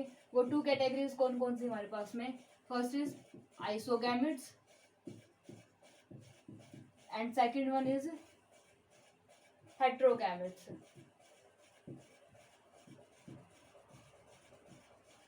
आइसोगैमेट्स को दूसरा क्या नाम दे सकते हैं हम, होमोगैमेट्स। अब देखो नाम से ही क्लियर है, आइसो या फिर होमो, इसका मतलब क्या होता है, सेम। मतलब 2 गैमेट होंगे हमारे पास में, एक मेल गैमेट होता है, एक फीमेल गैमेट होता है, मतलब 2 पेरेंट्स इन्वॉल्व होते हैं ना, जैसे बोला था कि सेक्सुअल रिप्रोडक्शन में 2 पेरेंट्स इन्वॉल्व होंगे। तो दोनों के गैमेट्स जो है, अगर दोनों के दोनों गैमेट्स क्या मिलेंगे, सेम गैमेट्स होते हैं। अगर दोनों गैमेट्स अगर सेम होते हैं, हमने बोला था कि 2 गैमेट्स की फ्यूजन होती है, और वो फ्यूजन करने वाले दोनों गैमेट्स क्या मिलते हैं अपने को, सेम मिलते हैं, तो उस टाइप के गैमेट्स को हम क्या बोलेंगे, आइसोगैमेट्स। हेट्रोगैमेट्स के अंदर, हेट्रो नाम से ही क्लियर होता है, हेट्रो का मतलब क्या होता है, डिफरेंट। तो यहाँ पे जो गैमेट्स मिलेंगे वो कैसे मिलेंगे, डिफरेंट मिलेंगे। ठीक है, मेल गैमेट अलग मिलेगा, फीमेल गैमेट अलग मिलेगा। डिफरेंट इन द सेंस किसके अंदर डिफरेंट होते हैं, वो अपनी मॉर्फोलॉजी के अंदर डिफरेंट होते हैं, किसमें, मॉर्फोलॉजी में। और ये सेम किसके अंदर होते हैं, सेम गैमेट होते हैं। सेम क्या होगी इनकी, सेम मॉर्फोलॉजी होगी, और इनकी मॉर्फोलॉजी क्या है, डिफरेंट होगी। ठीक है, तो डिफरेंट क्या होती है इनकी, मॉर्फोलॉजी डिफरेंट होती है। इनकी मॉर्फोलॉजी क्या मिलेगी अपने को, इन गैमेट्स की मॉर्फोलॉजी सेम मिलती है। मॉर्फोलॉजी का मतलब क्या होता है, उसका एक्सटर्नल अपीयरेंस कैसा है, बाहर से वो कैसे दिखते हैं, अपने को देखने में कैसा लगता है। तो होमोगैमेट्स जो है वो किसके अंदर मिलते हैं, एग्जाम्पल क्या किसके अंदर आता है, एल्गी वगैरह के अंदर आते हैं। एल्गी फॉर एग्जाम्पल कौन सी अपने पास में, क्लैडोफोरा। ठीक है, क्लैडोफोरा के अंदर हमारे पास में क्या मिलता है, दोनों ही गैमेट्स कैसे मिलेंगे, सेम मिलेंगे। इसके डायग्राम की बात करें तो इस टाइप का कुछ डायग्राम होता है इसका क्लैडोफोरा का, ऐसे। तो ये 2 गैमेट्स हैं क्लैडोफोरा के अंदर, दोनों के दोनों गैमेट्स जो हैं, दोनों के दोनों गैमेट्स सेम है क्लैडोफोरा के अंदर। जबकि हेट्रोगैमेट्स के अंदर क्या होते हैं अपने पास में, हेट्रोगैमेट्स जैसे किसके अंदर होते हैं, in human beings. Human beings में क्या मिलते हैं अपने को, हेट्रोगैमेट्स मिलते हैं। और उसके अलावा और दूसरे ऑर्गेनिजम्स के अंदर भी अपने को क्या मिलते हैं देखने में, हेट्रोगैमेट्स देखने के अंदर मिलते हैं। तो हेट्रोगैमेट्स की बात करें तो मेल, अगर वो गैमेट किसके अंदर है, मेल बॉडी के अंदर है, अगर वो गैमेट किसकी बॉडी के अंदर है, मेल बॉडी के अंदर है, उसको क्या बोला जाता है, मेल गैमेट बोला जाता है। और अगर वो गैमेट फीमेल बॉडी के अंदर है, फीमेल बॉडी के अंदर अगर कोई गैमेट है तो उसको क्या बोलते हैं हम, फीमेल बॉडी के अंदर है तो बोलेंगे फीमेल गैमेट। अच्छा, ह्यूमन बींग्स की बात कर रहे हैं हम यहाँ पे, तो ह्यूमन बींग्स के अंदर इस मेल गैमेट का नाम क्या दिया जाता है, अपना स्पर्म नाम देते हैं। क्या नाम देंगे इसको, स्पर्म। और यहाँ पे फीमेल बॉडी के अंदर जो गैमेट कौन से हैं, फीमेल गैमेट्स हैं, तो ह्यूमन बींग्स के अंदर इस फीमेल गैमेट को नाम क्या दिया जाता है, ओवम। अब स्पर्म और ओवम की बात करते हैं, तो स्पर्म और ओवम के अंदर डिफरेंस क्या आता है, जो स्पर्म हो जाता है हमारा, वो कैसा मिलता है अपने को, जो स्पर्म होता है, स्पर्म क्या मिलेगा अपना, मोटाइल मिलता है। और ओवम जो होता है वो क्या मिलेगा, नॉन मोटाइल मिलेगा। अच्छा, मोटाइल मतलब जो चल सकता है, मूव कर सकता है, और ये जो ओवम जो है वो क्या है, नॉन मोटाइल है, मूव नहीं कर सकता। सेकंड डिफरेंस की बात करें तो क्या होता है, ये जो है साइज में कैसा मिलता है, स्मॉलर मिलता है, छोटा होता है साइज में। जबकि ओवम जो होता है वो क्या मिलेगा अपना, लार्जर मिलेगा। ठीक है, तो लार्जर मिलेगा इस टाइप में, ऐसे ओवल शेप में, ऐसे आर्क की शेप में, ऐसे होता है अपना क्या, ये ओवम होता है। और जो स्पर्म जो है वो क्या मिलता है अपने को, बड़े साइज का मिलता है। कैसे होती है इसकी स्ट्रक्चर, कुछ इस टाइप से होती है। कुछ ऐसे ऐसे होती है, यहाँ पे माइटोकॉन्ड्रिया वगैरह भी लगे होते हैं और न्यूक्लियस होता है, कुछ कुछ ऐसी स्ट्रक्चर होती है कि इसकी स्पर्म की स्ट्रक्चर कुछ कुछ ऐसी होती है। तो ह्यूमन बींग्स के अंदर क्या बोला जाता है, मेल गैमेट्स को स्पर्म बोलते हैं, फीमेल गैमेट्स को ओवम बोला जाता है। मेल गैमेट का दूसरा नाम एक और दिया जाता है, मेल गैमेट को क्या बोलते हैं, ह्यूमन बींग्स के अंदर तो हमने जैसे क्या बताया कि क्या बोल दिया था, स्पर्म बोल दिया था, लेकिन कुछ ऑर्गेनिजम्स के अंदर स्पर्म ना बोल के इसको क्या बोला जाता है, एंथीरोजोइड। क्या बोलेंगे इसको, एंथीरोजोइड भी बोला जाता है, ठीक है। और जो फीमेल गैमेट होता है, फीमेल गैमेट को क्या बोला जाता है, एग, या फिर दूसरा क्या नाम दे देते हैं, ओवम। एग या फिर ओवम नाम दिया जाता है, ठीक है। तो यहाँ पे अपना क्या कंप्लीट हुआ कि गैमेट्स की फॉर्मेशन कैसे होती है, कौन सी डिवीजन होती है, गैमेट्स की कैटेगरीज कौन कौन सी होती है। अब गैमेट्स के बेसिस के ऊपर हम सेक्सुअलिटी की बात कर लेते हैं, ऑर्गेनिजम्स के अंदर की कैसे सेक्सुअलिटी होती है। तो मेल गैमेट क्या बताएगा कि ऑर्गेनिज्म मेल है, फीमेल गैमेट क्या बताएगा कि ऑर्गेनिज्म फीमेल है। तो कैसे सेक्सुअलिटी होती है, ये दोनों गैमेट्स जो हैं अलग अलग बॉडीज के अंदर प्रेजेंट होंगे या फिर सेम बॉडी के अंदर मिलेंगे, या फिर एनिमल्स में कैसे मिलते हैं, प्लांट्स में कैसे मिलते हैं, मेल गैमेट फीमेल गैमेट, वो सब कुछ देखेंगे। सो हमारा नेक्स्ट टॉपिक क्या आता है, सेक्सुअलिटी इन ऑर्गेनिजम्स। तो सेक्सुअलिटी की बात करें तो ऑर्गेनिजम्स कैसे मिलते हैं अपने को, यूनिसेक्सुअल भी मिलते हैं और दूसरा कैसे मिलते हैं, बाइसेक्सुअल भी मिलते हैं। यूनिसेक्सुअल, यूनि का मतलब क्या होता है, सिंगल, वन, मतलब बॉडी, एक बॉडी के अंदर एक ही सेक्स प्रेजेंट है, मतलब एक बॉडी है तो वो बॉडी या तो मेल मिलेगी या फिर फीमेल मिलेगी, मतलब उसके अंदर या तो मेल गैमेट मिलेगा अपने को या फिर फीमेल गैमेट मिलेगा। लेकिन बाइसेक्सुअल मतलब जब दोनों के दोनों सेक्सेस एक ही बॉडी के अंदर प्रेजेंट है, मतलब मेल भी उसी बॉडी के अंदर है, फीमेल भी उसी बॉडी के अंदर है। सिंपल वर्ड्स में बोले तो क्या बोलेंगे कि मेल गैमेट भी उसी के अंदर है, फीमेल गैमेट भी उसी ऑर्गेनिज्म की बॉडी के अंदर है। तो दोनों मेल और फीमेल गैमेट अगर एक ही ऑर्गेनिज्म की बॉडी के अंदर, तो उस ऑर्गेनिज्म को कैसा बोला जाता है, बाइसेक्सुअल ऑर्गेनिज्म बोलेंगे। और यूनिसेक्सुअल जिसके अंदर या तो मेल गैमेट मिलेगा या फिर फीमेल गैमेट मिलेगा, आइदर मेल और फीमेल, ठीक है। मतलब या तो मेल मिलेगा या फिर फीमेल मिलेगा। यहाँ पे क्या मिलता है अपने को, बोथ मेल एंड फीमेल, दोनों के दोनों किसमें, एक ही बॉडी के अंदर क्या मिलेंगे, इन वन बॉडी, ठीक है। एक बॉडी के अंदर या तो मेल मिलेगा या फिर फीमेल मिलेगा। अब यूनिसेक्सुअल ऑर्गेनिजम्स जो है, प्लांट्स की बात करें अगर हम, प्लांट्स के केस में यूनिसेक्सुअल को और क्या बोला जाता है, मतलब यूनिसेक्सुअल की जगह पे और दूसरी टर्म्स भी यूज कर दी जाती है कई बार कि उसको यूनिसेक्सुअल प्लांट ना बोल के कुछ और भी नाम भी दिया जाता है। तो वो कौन कौन सी टर्म है, इसको हम क्या बोल सकते हैं, हेट्रोथैलिक या फिर डायोइशियस, ठीक है। हेट्रो का मतलब क्या है, डिफरेंट, थैलिक मतलब बॉडीज या फिर थैलस, ठीक है, अलग अलग थैलस के अंदर गैमेट्स प्रेजेंट है, तो वो क्या है, यूनिसेक्सुअल।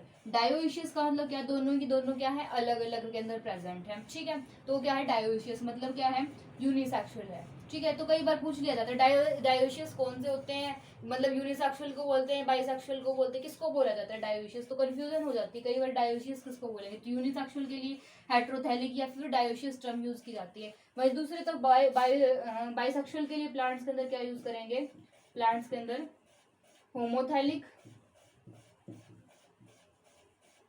या फिर दूसरा क्या नाम दिया जाता है इसको, मोनोइशियस, ठीक है।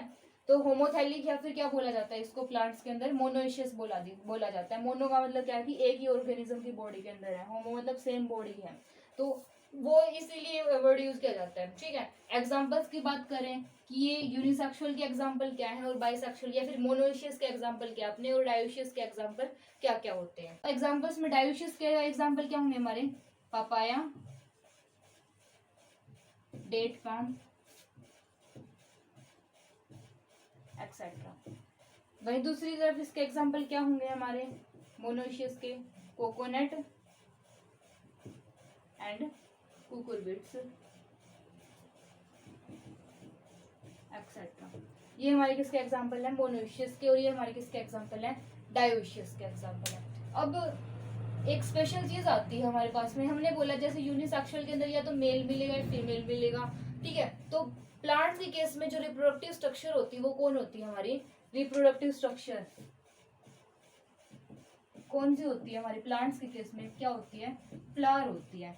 अब फ्लावर के अंदर की अगर मेल वाला पार्ट प्रेजेंट है, एक फ्लावर के अंदर अगर हमारे मेल गैमेट्स की फॉर्मेशन हो रही है तो उस फ्लावर को क्या बोलेंगे, स्टेमिनेट फ्लावर बोलेंगे। क्या बोलेंगे, स्टेमिनेट।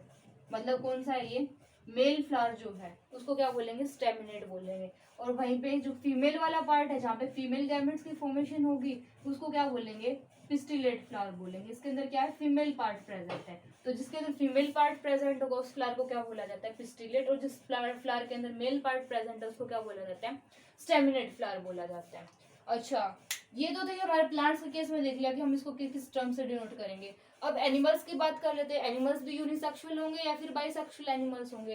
तो एनिमल्स के केस के अंदर बाइसेक्सुअल एनिमल अगर है हमारा, तो बाइसेक्सुअल एनिमल के लिए जिसके अंदर दोनों सेक्सेस एक ही बॉडी के अंदर प्रेजेंट है, मेल और फीमेल दोनों एक के अंदर ही प्रेजेंट है, तो एक टर्म यूज करी जाती है जिसको क्या बोलते हैं, हर्मैफ्रोडाइट।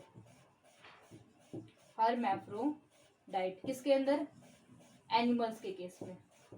एनिमल्स के केस में एक टर्म यूज करी जाती है जिसको क्या बोला जाता है, हर्मैफ्रोडाइट बोला जाता है, जिसके अंदर दोनों मेल और फीमेल ऑर्गेनिजम्स जो हैं एक ही बॉडी के अंदर हमारे प्रेजेंट होते हैं। अब हर्मैफ्रोडाइट्स के एग्जांपल्स की बात करें तो कौन से एग्जांपल्स, कौन से एनिमल्स ऐसे हैं जो हर्मैफ्रोडाइट है, अपना जैसे अर्थवॉर्म, ठीक है। दूसरा क्या आ गया, लीच, टेपवॉर्म एक्सेट्रा। ये सारे के सारे हमारे कौन से होते हैं, हर्मैफ्रोडाइट्स होते हैं, बाइसेक्सुअल एनिमल्स होते हैं, ठीक है। एनिमल्स होते हैं, बाइसेक्सुअल होते हैं एनिमल्स और हर्मैफ्रोडाइट्स होते हैं।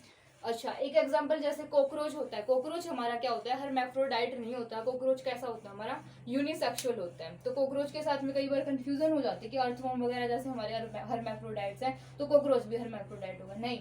कॉकरोच हमारा क्या होता है, यूनिसेक्सुअल एनिमल होता है, ठीक है, एक ही सेक्स प्रेजेंट होता है उसकी बॉडी के अंदर, ओके। हमारे मोनोइशियस और डायोइशियस प्लांट के एक दो एग्जांपल्स हो रहे हैं। तो मोनोइशियस प्लांट जो है हमारा, मोनोइशियस प्लांट जो है हमारा वो कौन सा हो जाता है, एक और कारा। और जो डायोइशियस प्लांट है हमारा, डायोइशियस प्लांट कौन सा हो जाता है हमारा, मर्केंशिया।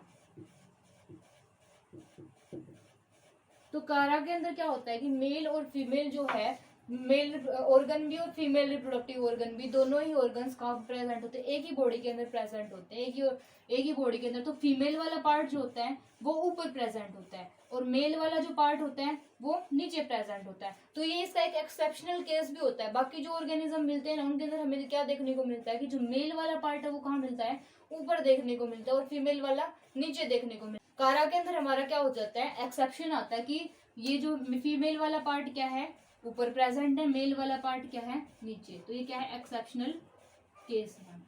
बाकी सब में क्या मिलेगा अपने को कि मेल वाला ऊपर देखने को मिलता है, फीमेल वाला नीचे देखने को मिलता है। मर्केंशिया के अंदर क्या होता है, मर्केंशिया के अंदर जो स्ट्रक्चर प्रेजेंट होती है उसको क्या नाम दिया जाता है, एंथ्रीडियोफोर नाम दे देते हैं, जिसके ऊपर एक reproductive structure, male reproductive structure present होती है जिसको एंथ्रीडियम बोला जाता है। उस स्ट्रक्चर को क्या नाम दिया जाता है, एंथ्रीडियोफोर नाम दिया जाता है। और फीमेल वाली को क्या बोला जाता है, आर्किगोनियोफोर बोला जाता है, ठीक है। तो ये दो, लेकिन ये दोनों कहाँ मिलते हैं अपने को, अलग अलग बॉडीज के अंदर देखने को मिलते हैं, अलग अलग पार्ट्स के अंदर, मतलब ये दोनों अलग अलग प्लांट्स के ऊपर प्रेजेंट होते हैं, एक टाइप से ये बोल सकते हैं, ठीक है।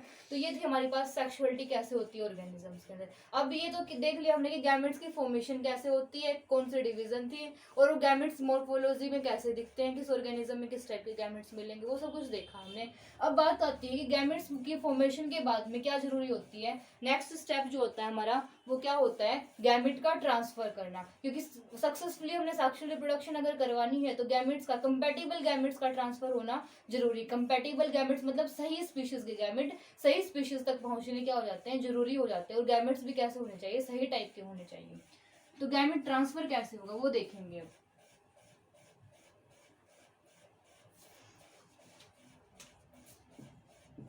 गैमेट ट्रांसफर,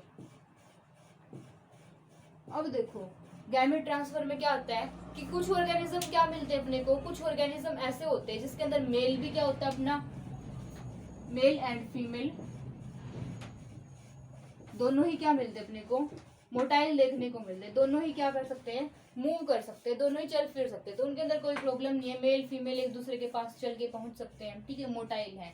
ये एग्जांपल किसके अंदर होता है, मोटाइल दोनों मेल और फीमेल का किसके अंदर मिलते हैं अपने को, एल्गी वगैरह के अंदर देखने को मिलते हैं। जो लोअर ऑर्गेनिज्म होते हैं उनके अंदर, एल्गीज जो होती है हमारी, उसके अंदर क्या देखने को मिलता है अपने को, मोटाइल गैमेट्स देखने को मिलते हैं। मेल एंड फीमेल जो है दोनों के दोनों क्या है, मोटाइल है। लेकिन कुछ ऑर्गेनिज्म, कुछ क्या, मेजोरिटी ऑफ ऑर्गेनिजम्स के अंदर जो मेल है, मेजोरिटी के अंदर, मेजोरिटी ऑर्गेनिजम्स के अंदर क्या देखने को मिलेगा अपने को, कि जो मेल वाला पार्ट है, जो मेल गैमेट हमारा, वो क्या है, मोटाइल है। जबकि फीमेल जो है वो कैसा होता है, नॉन मोटाइल है।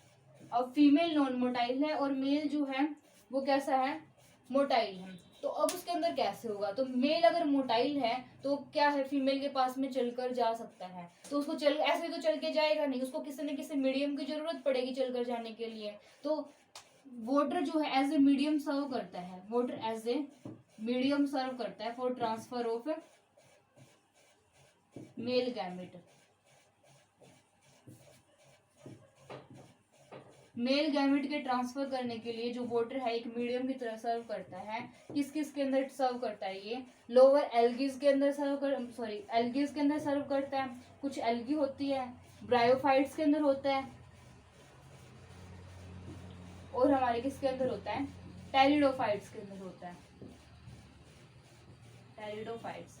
तो ब्रायोफाइट्स, टेरिडोफाइट्स और एल्गीज के अंदर क्या है, अगर मेल गैमेट को हमें फीमेल तक पहुंचाना है तो हमें किसकी रिक्वायरमेंट पड़ेगी, वाटर की जरूरत तो पड़ेगी ही पड़ेगी। इसीलिए जो स्टार्टिंग वाले ऑर्गेनिज्म एल्गी ब्रायोफाइट से मोस्टली क्या मिलते हैं, एक्वेटिक होते हैं या फिर पानी के नजदीक ही मिलते हैं। क्यों, क्योंकि इनको आगे अपने गैमेट्स सक्सेसफुली सेक्सुअल प्रोडक्शन करने के लिए इनको वाटर एज ए मीडियम चाहिए होता है, वाटर की जरूरत पड़ती है इनको अपने गैमेट्स को सही जगह तक पहुंचाने, मतलब फीमेल तक पहुंचाने के लिए, ठीक है। तो ये तो हो गई किसके अंदर, लोअर ऑर्गेनिजम्स की बात। लेकिन जब हम प्लांट्स की बात करते हैं तो प्लांट्स के केस में कैसे होता है, जो प्लांट्स होते हैं हमारे, तो प्लांट्स के अंदर क्या देखने को मिलेगा हमें, प्लांट्स के अंदर जो दोनों ही मेल गैमेट और फीमेल गैमेट दोनों ही क्या होते हैं, नॉन मोटाइल होते हैं। मेल एंड फीमेल गैमेट क्या मिलेंगे हमें, नॉन मोटाइल मिलते हैं। दोनों ही क्या होते हैं, नॉन मोटाइल होते हैं, दोनों ही चल फिर नहीं सकते। तो उनके अंदर क्या होता है, अलग अलग पोलिनेटिंग एजेंट्स की जरूरत पड़ती है, अलग अलग मीडियम्स होते हैं जिसकी हेल्प से जो मेल गैमेट है वो फीमेल गैमेट तक पहुंचते हैं। तो कैसे पहुंचेंगे वो देखते हैं अभी। मेल गैमेट और फीमेल गैमेट नॉन मोटाइल है किसके अंदर, सीडेड प्लांट्स के अंदर। सीडेड प्लांट्स के अंदर दोनों नॉन मोटाइल हैं, तो अब वो वाटर के अंदर से चल के तो जा नहीं सकते, सीधी सी बात है, वाटर के अंदर से तो चल के नहीं जा सकते ना वो, उनको तो कोई और तरीका ढूंढना पड़ेगा फीमेल मेल गैमेट को फीमेल गैमेट तक पहुंचाने के लिए। तो अलग अलग पोलिनेटिंग एजेंट्स की जरूरत पड़ती है, और इस प्रोसेस को क्या बोला जाता है, पोलिनेशन बोला जाता है। पोलिनेशन का मतलब क्या होता है, the process of transfer of pollen grains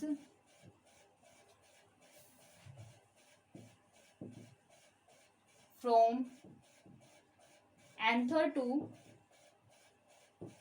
stigma of flower is called as pollination। कि ऐसी प्रोसेस जिसकी हेल्प से हम क्या कर सकते हैं, पोलन ग्रेन का ट्रांसफर करते हैं, कहाँ से, एंथर से। एंथर क्या होता है, मेल पार्ट होता है, तो मेल पार्ट से कहाँ तक पहुंचाते हैं हम, फीमेल पार्ट तक पहुंचाते हैं। उस प्रोसेस को क्या बोलते हैं, पोलिनेशन। तो इन प्लांट्स के अंदर जो मेल गैमेट का काम करते हैं वो कौन होते हैं हमारे, मेल गैमेट का काम करने वाले कौन होते हैं, मेल गैमेट कहाँ प्रेजेंट होता है, मेल गैमेट के कैरियर किसको बोला जाता है, मेल गैमेट के कैरियर जो होते हैं वो कौन होते हैं हमारे, पोलन ग्रेन्स होते हैं, मेल गैमेट के कैरियर्स होते हैं। ये मेल गैमेट्स पोलन ग्रेन्स के अंदर प्रेजेंट होता है, एक टाइप से बोल सकते हैं हम, ठीक है। तो इसके अंदर ये पोलिनेशन की प्रोसेस होती है जिसके अंदर से एंथर से लेकर स्टिग्मा तक जा सकते हैं। और पोलिनेशन के अंदर हमने देखा था कि प्लांट्स के अंदर क्या है, फ्लावर अगर यूनिसेक्सुअल है तो हमें क्या थोड़ी मुश्किल हो जाती है इनको ट्रांसफर करने में। लेकिन अगर जो फ्लावर हमारा बाइसेक्सुअल है, बाइसेक्सुअल फ्लावर है, तो उसी के अंदर क्या है, मेल पार्ट है, उसी के अंदर फीमेल पार्ट है, वहीं की वहीं ट्रांसफर हो जाएगा, कोई दिक्कत नहीं आएगी। और उस बाइसेक्सुअल फ्लावर के अंदर जो पोलिनेशन हुई है उस पोलिनेशन को क्या बोला जाता है, सेल्फ पोलिनेशन बोलते हैं। क्यों? क्योंकि उसके अंदर सेम फ्लावर के अंदर हुई है पोलिनेशन, उसी फ्लावर के अंदर हुई। लेकिन जो एक फ्लावर से दूसरे फ्लावर तक, दूसरे प्लांट के फ्लावर तक, या फिर उसी प्लांट से दूसरे फ्लावर तक अगर जाता है तो उसको क्या बोला जाता है, क्रॉस पोलिनेशन बोला जाता है। क्योंकि मेल जो गैमेट है वो अलग फ्लावर का है, फीमेल गैमेट क्या है, अलग फ्लावर का, इसीलिए उसको क्या बोलते हैं, क्रॉस पोलिनेशन बोलते हैं। अब यहाँ तक हमने क्या देखा कि गैमेट्स की फॉर्मेशन हो चुकी है और गैमेट्स को ट्रांसफर भी करवा दिया हमने। अब नेक्स्ट क्या आता है कि गैमेट्स की फ्यूजन कैसे हुई। अब राइट टाइप के गैमेट्स अगर पहुंच गए हैं, मेल फीमेल गैमेट एक दूसरे के नजदीक आ गए हैं, तो अब उनकी क्या करवानी पड़ेगी, अपने को फ्यूजन करवानी पड़ेगी। तो मेल गैमेट्स की फ्यूजन कैसे होती है वो देखेंगे। तो नेक्स्ट क्या आता है हमारा, फर्टिलाइजेशन। फर्टिलाइजेशन क्या होती है, process of fusion of male and female gamete, उस प्रोसेस को क्या बोला जाता है, फर्टिलाइजेशन बोला जाता है। कि जिसके अंदर मेल गैमेट और फीमेल गैमेट की क्या होती है, आपस में फ्यूजन होती है। ठीक है, अब फर्टिलाइजेशन जो है इसको क्या बोला जाता है, मोस्ट विटल लिंक बोला जाता है, whittle link of step of sexual reproduction. Sexual reproduction का बहुत विटल स्टेप या फिर क्रिटिकल स्टेप बोल सकते हैं हम इसको, सबसे इंपॉर्टेंट स्टेप यही होता है। अब फर्टिलाइजेशन का सिंपली हमने क्या बोलता है कि मेल और फीमेल गैमेट की फ्यूजन करवानी है, आपस में दोनों को मिलाना है। जैसे हमने क्या बोला था, मेल गैमेट क्या था हमारे पास में, मेल गैमेट, और यहाँ पे क्या है हमारे पास में, फीमेल गैमेट। और गैमेट हमें पता है क्या होते हैं, दोनों ही हैप्लॉइड होते हैं, ये एन है और ये एन है, और दोनों ने क्या कर दिया, फ्यूज कर दिया, दोनों आपस में मिल गए। और इनके फ्यूजन की वजह से जो नई सेल बनेगी वो कैसी बनती है, हमारी 2n बनती है। और जो नई सेल बनेगी उसको क्या बोला जाता है, जाइगोट बोला जाता है। तो process of fusion of male and female gamete to form zygote is called as fertilisation, बोल सकते हैं हम इसको फर्टिलाइजेशन।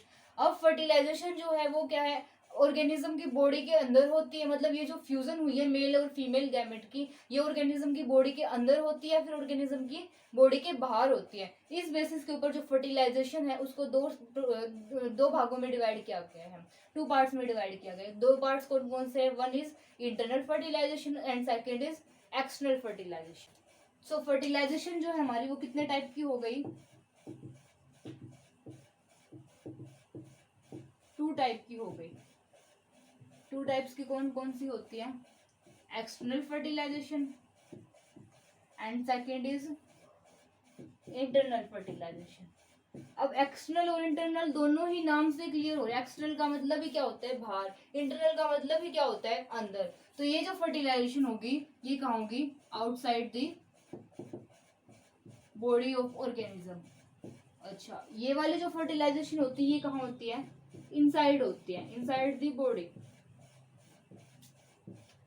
अब बॉडी के अंदर होती है, बॉडी के बाहर होती है। अब बॉडी के बाहर होगी तो कहाँ होगी, मोस्ट केसेस के अंदर ये बॉडी के बाहर होती है। तो मतलब मोस्टली कहाँ मिलती है, ये कहाँ होती है, वाटर के अंदर होती है। कहाँ होती है, वाटर के अंदर होगी ये फर्टिलाइजेशन जो हमारी।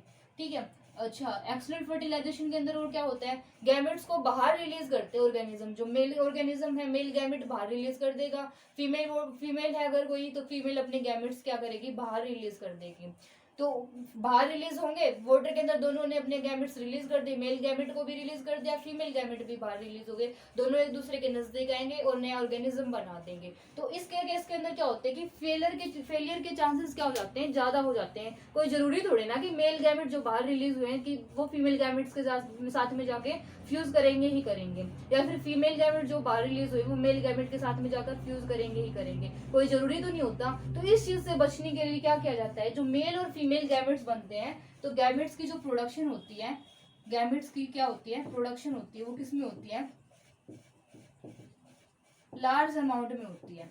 लार्ज नंबर में गैमेट्स जो हैं रिलीज होते हैं, बॉडी के बाहर रिलीज होते हैं, लार्ज नंबर में रिलीज होते हैं। ठीक है, अच्छा, उसके बाद में नेक्स्ट क्या होता है कि गैमेट्स जो हैं बाहर रिलीज हो गए। अब एक और खास चीज क्या होनी चाहिए, सिंक्रोनी होनी चाहिए। अब क्वेश्चन आएगा सिंक्रोनी क्या होती है।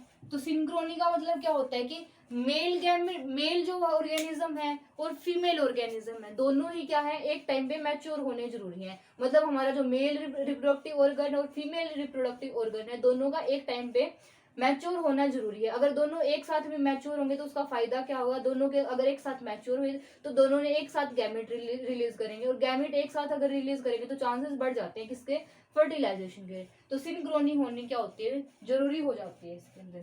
नेक्स्ट क्या आता है, अब देखो गैमेट्स की फ्यूजन हो गई, बाहर फ्यूजन हुई है, तो बाहर फ्यूजन हुई तो जाइगोट भी कहाँ बनेगा, जाइगोट की फॉर्मेशन भी कहाँ होगी, बाहर होगी, बॉडी के बाहर होगी। तो जाइगोट अगर बॉडी के बाहर बनेगा हमारा, तो जाइगोट एक बहुत क्या है, छोटी सी डेलिकेट सी सेल होती है हमारी जाइगोट, तो और जाइगोट ही आगे चल के नया ऑर्गेनिज्म बनाएगा। तो यहाँ पे इसको प्रीडेटर से क्या होता है, खतरा हो जाता है, डेंजर टू प्रीडेटर्स या फिर प्रोन टू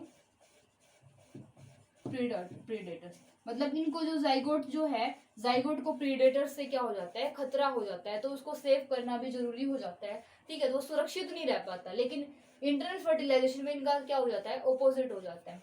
अच्छा, उसके बाद में क्या होता है, गैमेट की प्रोडक्शन होती है, बाहर होती है मेल फीमेल गैमेट, दोनों ही गैमेट की प्रोडक्शन क्या होती है, both male and female large number में प्रोड्यूस होते हैं। एग्जाम्पल क्या हो गए इसके, जैसे हमारे पास में क्या है, फ्रॉग।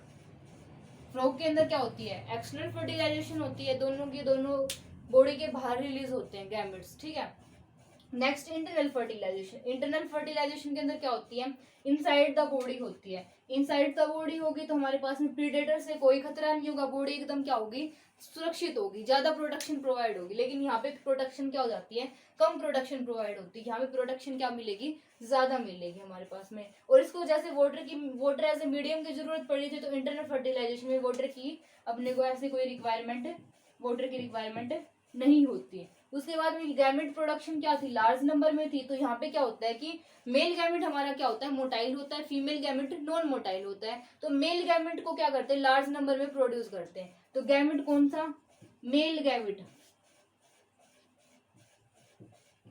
लार्ज नंबर में क्या होगा, रिलीज होगा। ठीक है, या फिर प्रोड्यूस होगा।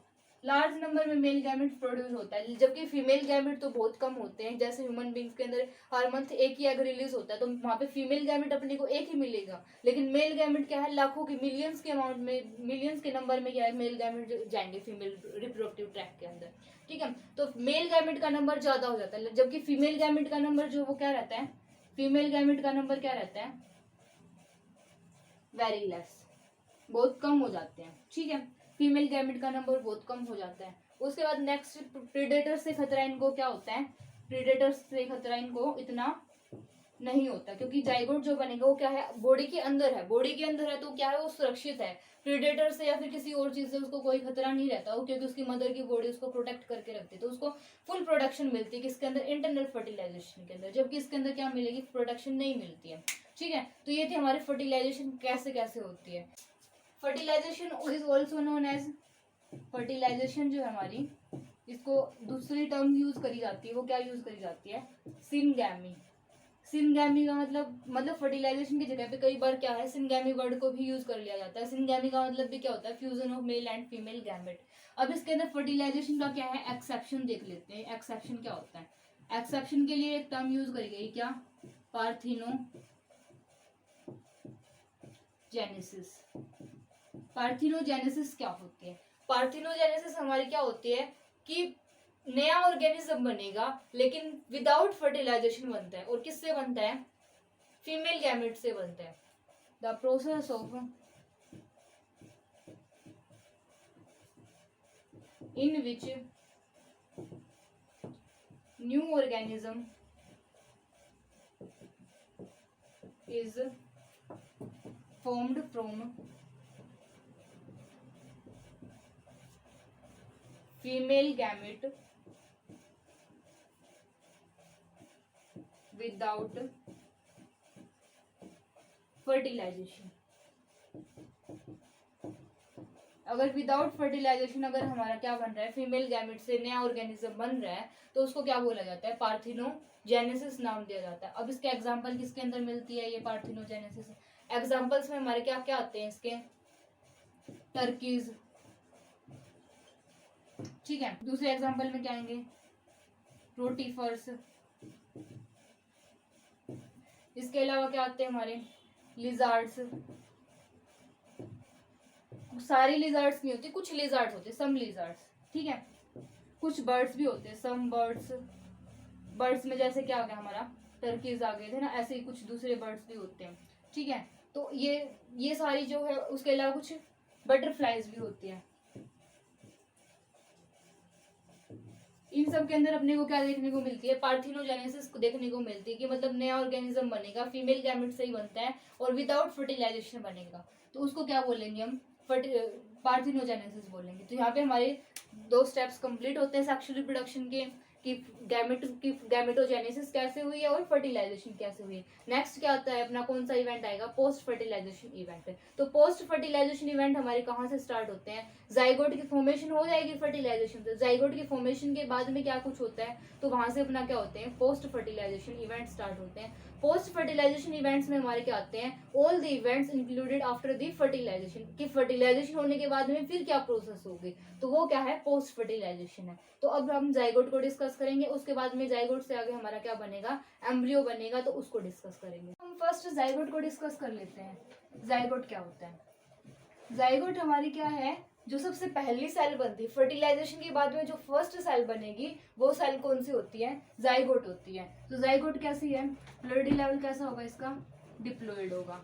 कैसी मिलेगी जाइगोट, डिप्लॉइड सेल मिलेगी जाइगोट। और ये क्या है, यूनिवर्सल है। यूनिवर्सल का मतलब क्या है कि जितने भी सेक्सुअली रिप्रोडक्शन शो करने वाले ऑर्गेनिजम्स हैं, उन ऑर्गेनिजम्स के अंदर जो पहली सेल बनती है वो कौन सी होती है, जाइगोट वाली सेल ही बनती है। इनफैक्ट हम ह्यूमन बींग्स, हमारी इतनी बड़ी बॉडी है, हम मल्टी सेलुलर है, हमारे अंदर ऑर्गन सिस्टम्स प्रेजेंट है, ऑर्गन्स प्रेजेंट है, लेकिन हम भी सब किससे बने हैं, सबसे पहले हमारी बॉडी की कहाँ से स्टार्ट हुई है, बॉडी की फॉर्मेशन जाइगोट से स्टार्ट हुई है। सबसे पहले जाइगोट की फॉर्मेशन हुई थी, जाइगोट के अंदर चल के आगे डिवीजन होती है, जिसकी वजह से आगे पूरा ऑर्गेनिज्म डेवलप हो जाता है। सो जाइगोट जो है, अगर फर्टिलाइजेशन, इंटरनल फर्टिलाइजेशन होती है तो जाइगोट की डेवलपमेंट कहाँ होगी, बॉडी के अंदर होगी। अगर फर्टिलाइजेशन एक्सटर्नल है तो जाइगोट की फॉर्मेशन कहाँ होती है, बॉडी के बाहर होती है। अब यहाँ तक तो क्लियर हो गया कि जाइगोट कैसे होता है। अब कुछ स्पेशल केसेस के अंदर क्या होता है, कुछ फंजाई वगैरह होती है, कुछ एल्गी वगैरह भी मिल जाती है, उनके अंदर जाइगोट क्या कर लेता है, अपने चारों तरफ, जैसे जाइगोट की सेल है, ये जाइगोट है हमारा, और जाइगोट के चारों तरफ क्या हो जाती है, एक थिक वॉल की डेवलपमेंट हो जाती है। क्या बन जाती है, एक थिक वॉल। ये थिक वॉल का फंक्शन क्या है, ये थिक वॉल इसको क्या करती है, प्रोटेक्शन प्रोवाइड करती है किससे, डेसिकेशन एंड डैमेज से, उसको नुकसान होने से और उसके डेसिकेशन से, उन सब चीजों से क्या करती है, प्रोटेक्शन प्रोवाइड करती है, ताकि ये अनफेवरेबल कंडीशन के अंदर भी सरवाइव कर सके। उसके बाद में और क्या आता है कि जिनके ऑर्गेनिजम्स के अंदर स्पोर फॉर्मेशन होती है, स्पोर फॉर्मेशन सुना होगा सबके, मतलब कई बार सुना है कि स्पोर फॉर्मेशन होती है, एल्गीज में भी होती है, बैक्टीरिया वगैरह में भी मिल जाती है, मतलब जिसके अंदर स्पोर फॉर्मेशन होती है। या फिर सिंपली हम ये बोल सकते हैं कि जो ऑर्गेनिज्म क्या शो करते हैं, हैप्लोन्टिक लाइफ साइकिल शो करते हैं। हैप्लोन्टिक लाइफ साइकिल का मतलब उनकी लाइफ साइकिल में मोस्ट ऑफ पोर्शन क्या होता है, हैप्लोइड होते हैं। उनकी बॉडी कैसी मिलती है, मोस्टली अपने को हैप्लोइड मिलती है। बस जाइगोट वाली स्टेज है, उनके अंदर क्या आती है, डिप्लॉइड आती है। तो हैप्लोन्टिक लाइफ साइकिल शो करने वाले ऑर्गेनिजम्स में क्या होता है, जाइगोट क्या करेगा, जाइगोट के अंदर क्या होती है, मियोसिस डिवीजन होती है। और ये मियोसिस डिवीजन होने के बाद में क्या बना देगा, मियोसिस डिवीजन होगी, मतलब क्रोमोसोम्स का नंबर रिड्यूस हो जाता है, हाफ हो जाता है, हैप्लोइड सेल बन जाती है, और क्या बना देंगे फिर वो, हैप्लोइड स्पोर्स बना देंगे। और स्पोर्स कैसे होंगे, हैप्लोइड होंगे, और इन स्पोर्स से फिर क्या करेंगे, नई बॉडी, नया ऑर्गेनिज्म बनेगा। ठीक है, तो ये था हमारा जाइगोट। इतना ही करना है जाइगोट के अंदर। और एक और चीज आती है जाइगोट के अंदर, स्पेशल पॉइंट, कि जाइगोट जो है वो क्या है, विटल लिंक है। किसके अंदर, एक जनरेशन से दूसरी जनरेशन के बीच में कंटिन्यूटी को मेंटेन करने के लिए जाइगोट क्या एक बहुत इंपॉर्टेंट लिंक है, लिंक की तरह काम करता है, मतलब स्पीशीज के अंदर कंटिन्यूटी को मेंटेन करने के लिए, वन जनरेशन आफ्टर जनरेशन, इस तरह से। तो ये था हमारा जाइगोट। इसके बाद में हम क्या करेंगे कि जाइगोट से फिर आगे पूरा ऑर्गेनिज्म कैसे बनता है, जाइगोट के बाद में क्या बनेगा, हमारा एम्ब्रियो बनेगा। तो अब हम आगे एम्ब्रियोजेनेसिस को डिस्कस करते हैं। सो अब हमारा क्या आता है, एम्ब्रियोजेनेसिस।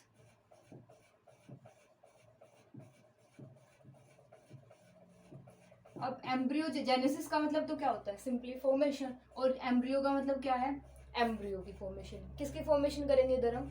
एम्ब्रियो की। जैसे हमने गैमेटोजेनेसिस में क्या बोला था कि गैमेट्स की फॉर्मेशन, इसी तरह एम्ब्रियोजेनेसिस क्या होगी? फॉर्मेशन होती है। The process of development of embryo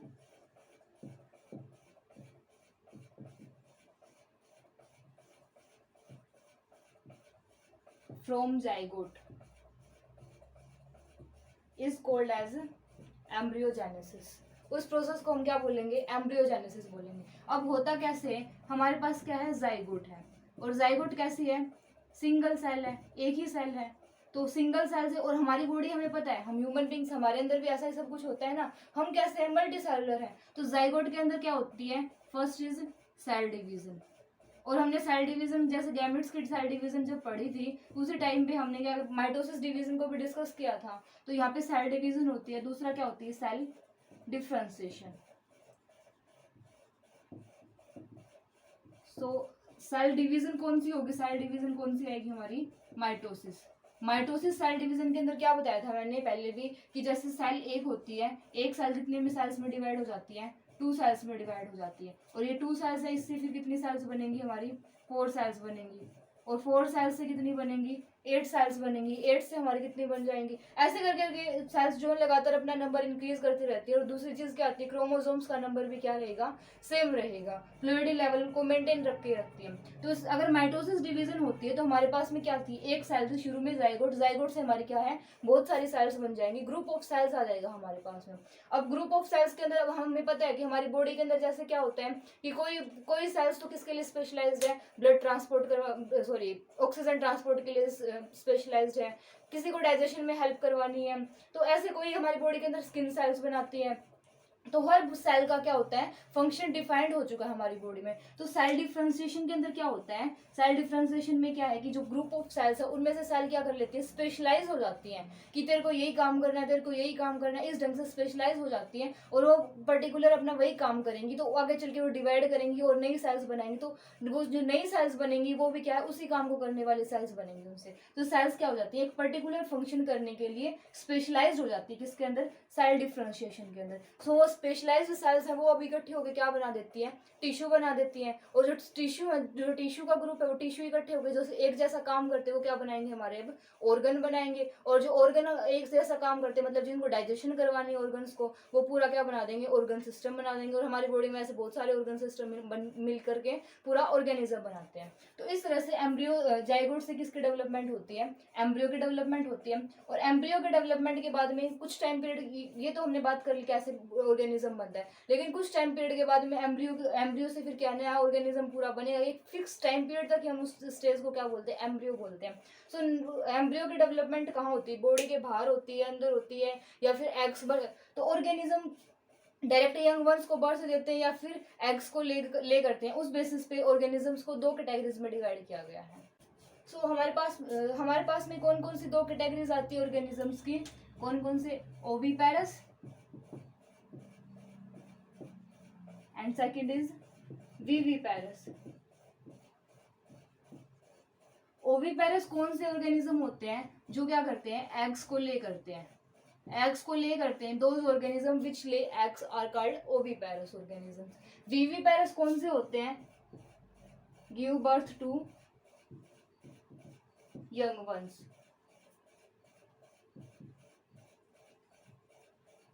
once. Directly, जो डायरेक्ट किसको बर्थ देते हैं? यंग वंस को बर्थ देते हैं। जो बच्चे को ही पैदा करते हैं उसको क्या बोलेंगे हम? विविपेरस। और जो एग्स देते हैं उन एग्स को फिर क्या करेंगे? पहले एग्स रिलीज करेंगे, फिर उन एग्स को ले करते हैं कुछ टाइम पीरियड तक। कुछ इंक्यूबेशन पीरियड होता है। कितना इंक्यूबेशन पीरियड होता है? कुछ हीटिंग टाइम होता है कि इस टाइम, इतने टाइम तक उनको क्या करना पड़ता है? एग्स को ले करना पड़ता है। तो इंक्यूबेशन पीरियड तक वो क्या करेंगे? उन एग्स को ले करते रहेंगे। उस टाइप के एनिमल्स को क्या बोलते हैं? Oviparous animals. ठीक है।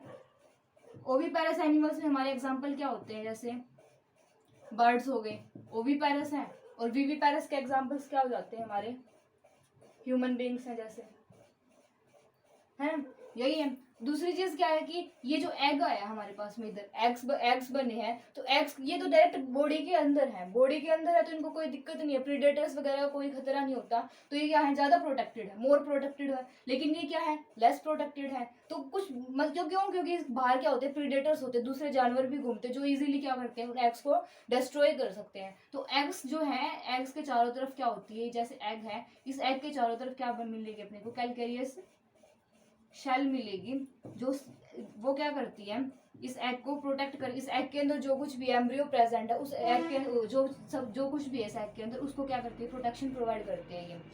तो ये है हमारे ओविपेरस और विविपेरस एनिमल्स। ये क्या होते हैं, ज्यादा प्रोटेक्टेड होते हैं, इनके सर्वाइवल के चांसेस भी ज्यादा होते हैं। क्यों? क्योंकि एग्स जो है वो डायरेक्टली प्रेडेटर्स के कांटेक्ट में आ सकते हैं और प्रेडेटर उनको नुकसान पहुंचा सकते हैं। लेकिन इस केस में यहाँ कुछ ऐसा नहीं होता, वो मदर की बॉडी में अच्छे से सुरक्षित रहते हैं। लेकिन कुछ ऑर्गेनिज्म ऐसे भी होते हैं जो क्या करते हैं, यंग वंस को भी बर्थ दे देंगे और एग्स को भी ले कर सकते हैं, दोनों ही काम कर सकते हैं। उस टाइप के एनिमल्स को क्या बोला जाता है, ओवो, उस टाइप के एनिमल्स को बोलेंगे हम ओवो विवी पैरस, ओवो विवी पैरस। एग्जाम्पल में इसका क्या जाता है, जैसे स्नेक, ये क्या करते हैं, डायरेक्ट यंग वंस को भी बर्थ दे सकते हैं और एग्स को भी ले कर सकते हैं। सो ये तो हमारी थी एनिमल्स की बात। अब प्लांट्स के केस में कैसे एम्ब्रियो की डेवलपमेंट होती है, कहाँ पे होती है एम्ब्रियो की डेवलपमेंट, तो वो थोड़ा सा देख लेते हैं। बिल्कुल। सो प्लांट्स के केस में क्या होता है कि जैसे ये हमारी क्या हो गई, ओवरी हो गई, इस ओवरी के अंदर क्या प्रेजेंट है, जैसे ओव्यूल प्रेजेंट है, और इस ओव्यूल के अंदर ये हमारा क्या प्रेजेंट है, ये हमारा एम्ब्रियो प्रेजेंट है। ऐसे होता है। सो जब जैसे जैसे डेवलपमेंट होती है तो एम्ब्रियो कहाँ प्रेजेंट है, ओव्यूल के अंदर प्रेजेंट है। तो जैसे जैसे प्लांट की डेवलपमेंट होती है तो डेवलपमेंट होने के बाद में ओवरी जो है क्या बना देगी, आगे चल के फ्रूट बना देगी, और जो ओव्यूल जो है वो क्या बना देगा, सीड बना देगा। यहाँ पे जाइगोट लिख लो, पहले तो जाइगोट ही होगा ना, यहाँ पे जाइगोट, और जाइगोट जो है आगे चल के क्या बना देगा, एम्ब्रियो बना देगा। सो हम क्या बोलेंगे, एम्ब्रियो कहाँ प्रेजेंट है, हमारा सीड के अंदर है। जाइगोट कहाँ प्रेजेंट है, ओव्यूल के अंदर। इन्होंने डिवाइड किया, डिवाइड करने के बाद में क्या था कि जाइगोट ने क्या बना दिया, एम्ब्रियो बना दिया, ओव्यूल से सीड और ओवरी से फ्रूट बन गया हमारा। सो एम्ब्रियो कहाँ प्रेजेंट होता है, हमारा सीड के अंदर होता है। तो इसी वजह से हम जैसे बीज को उगाते हैं तो सीड को ग्रो करने से हमारा नया प्लांट उग जाता है। क्यों? क्योंकि उसके अंदर क्या प्रेजेंट है, एम्ब्रियो, और एम्ब्रियो तो हमें पता ही है नया ऑर्गेनिज्म बनाने के लिए ही हेल्प करता है। सो एम्ब्रियो से नया प्लांट बन जाएगा, मतलब सीड को ग्रो करने से नया प्लांट बन जाएगा, सीड की जर्मिनेशन से नया प्लांट बन सकता है। और इसके बाद में क्या होता है, जैसे फ्रूट की डेवलपमेंट होती है तो फ्रूट की डेवलपमेंट होती है तो उस टाइम पे क्या होता है कि बाहर एक कवरिंग जो है पेरिकार्प, पेरिकार्प क्या होती है, आउटर लेयर होती है फ्रूट की या ओवरी की बोल सकते हैं हम। फ्रूट की आउटर लेयर है जिसको क्या करेगी, सब कुछ इन सारी चीजों को प्रोटेक्ट करके रखेगी। सो ये था हमारा ये चैप्टर, यहाँ पे कंप्लीट हो जाता है कि सेक्सुअल रिप्रोडक्शन कैसे होती है, ये सेक्सुअल रिप्रोडक्शन कैसे होती है। इसके बाद में हम नेक्स्ट चैप्टर स्टार्ट करेंगे। सो इसके बाद एक और चीज़ है डिफरेंस। हम इतना पूरा चैप्टर अगर हमने कंप्लीट कर लिया है तो हम डिफरेंस तो इजीली क्या बता ही सकते हैं कि सेक्सुअल रिप्रोडक्शन में क्या डिफरेंस, सेक्सुअल रिप्रोडक्शन और ये सेक्सुअल रिप्रोडक्शन में क्या क्या डिफरेंसेस हैं। सो यहाँ पे हमारा चैप्टर कंप्लीट होता है। आई होप कि आपको पसंद आया होगा। कि अगर आपको वीडियो अच्छी लगी हो तो इसको शेयर कर देना, चैनल को सब्सक्राइब कर देना। Thank you.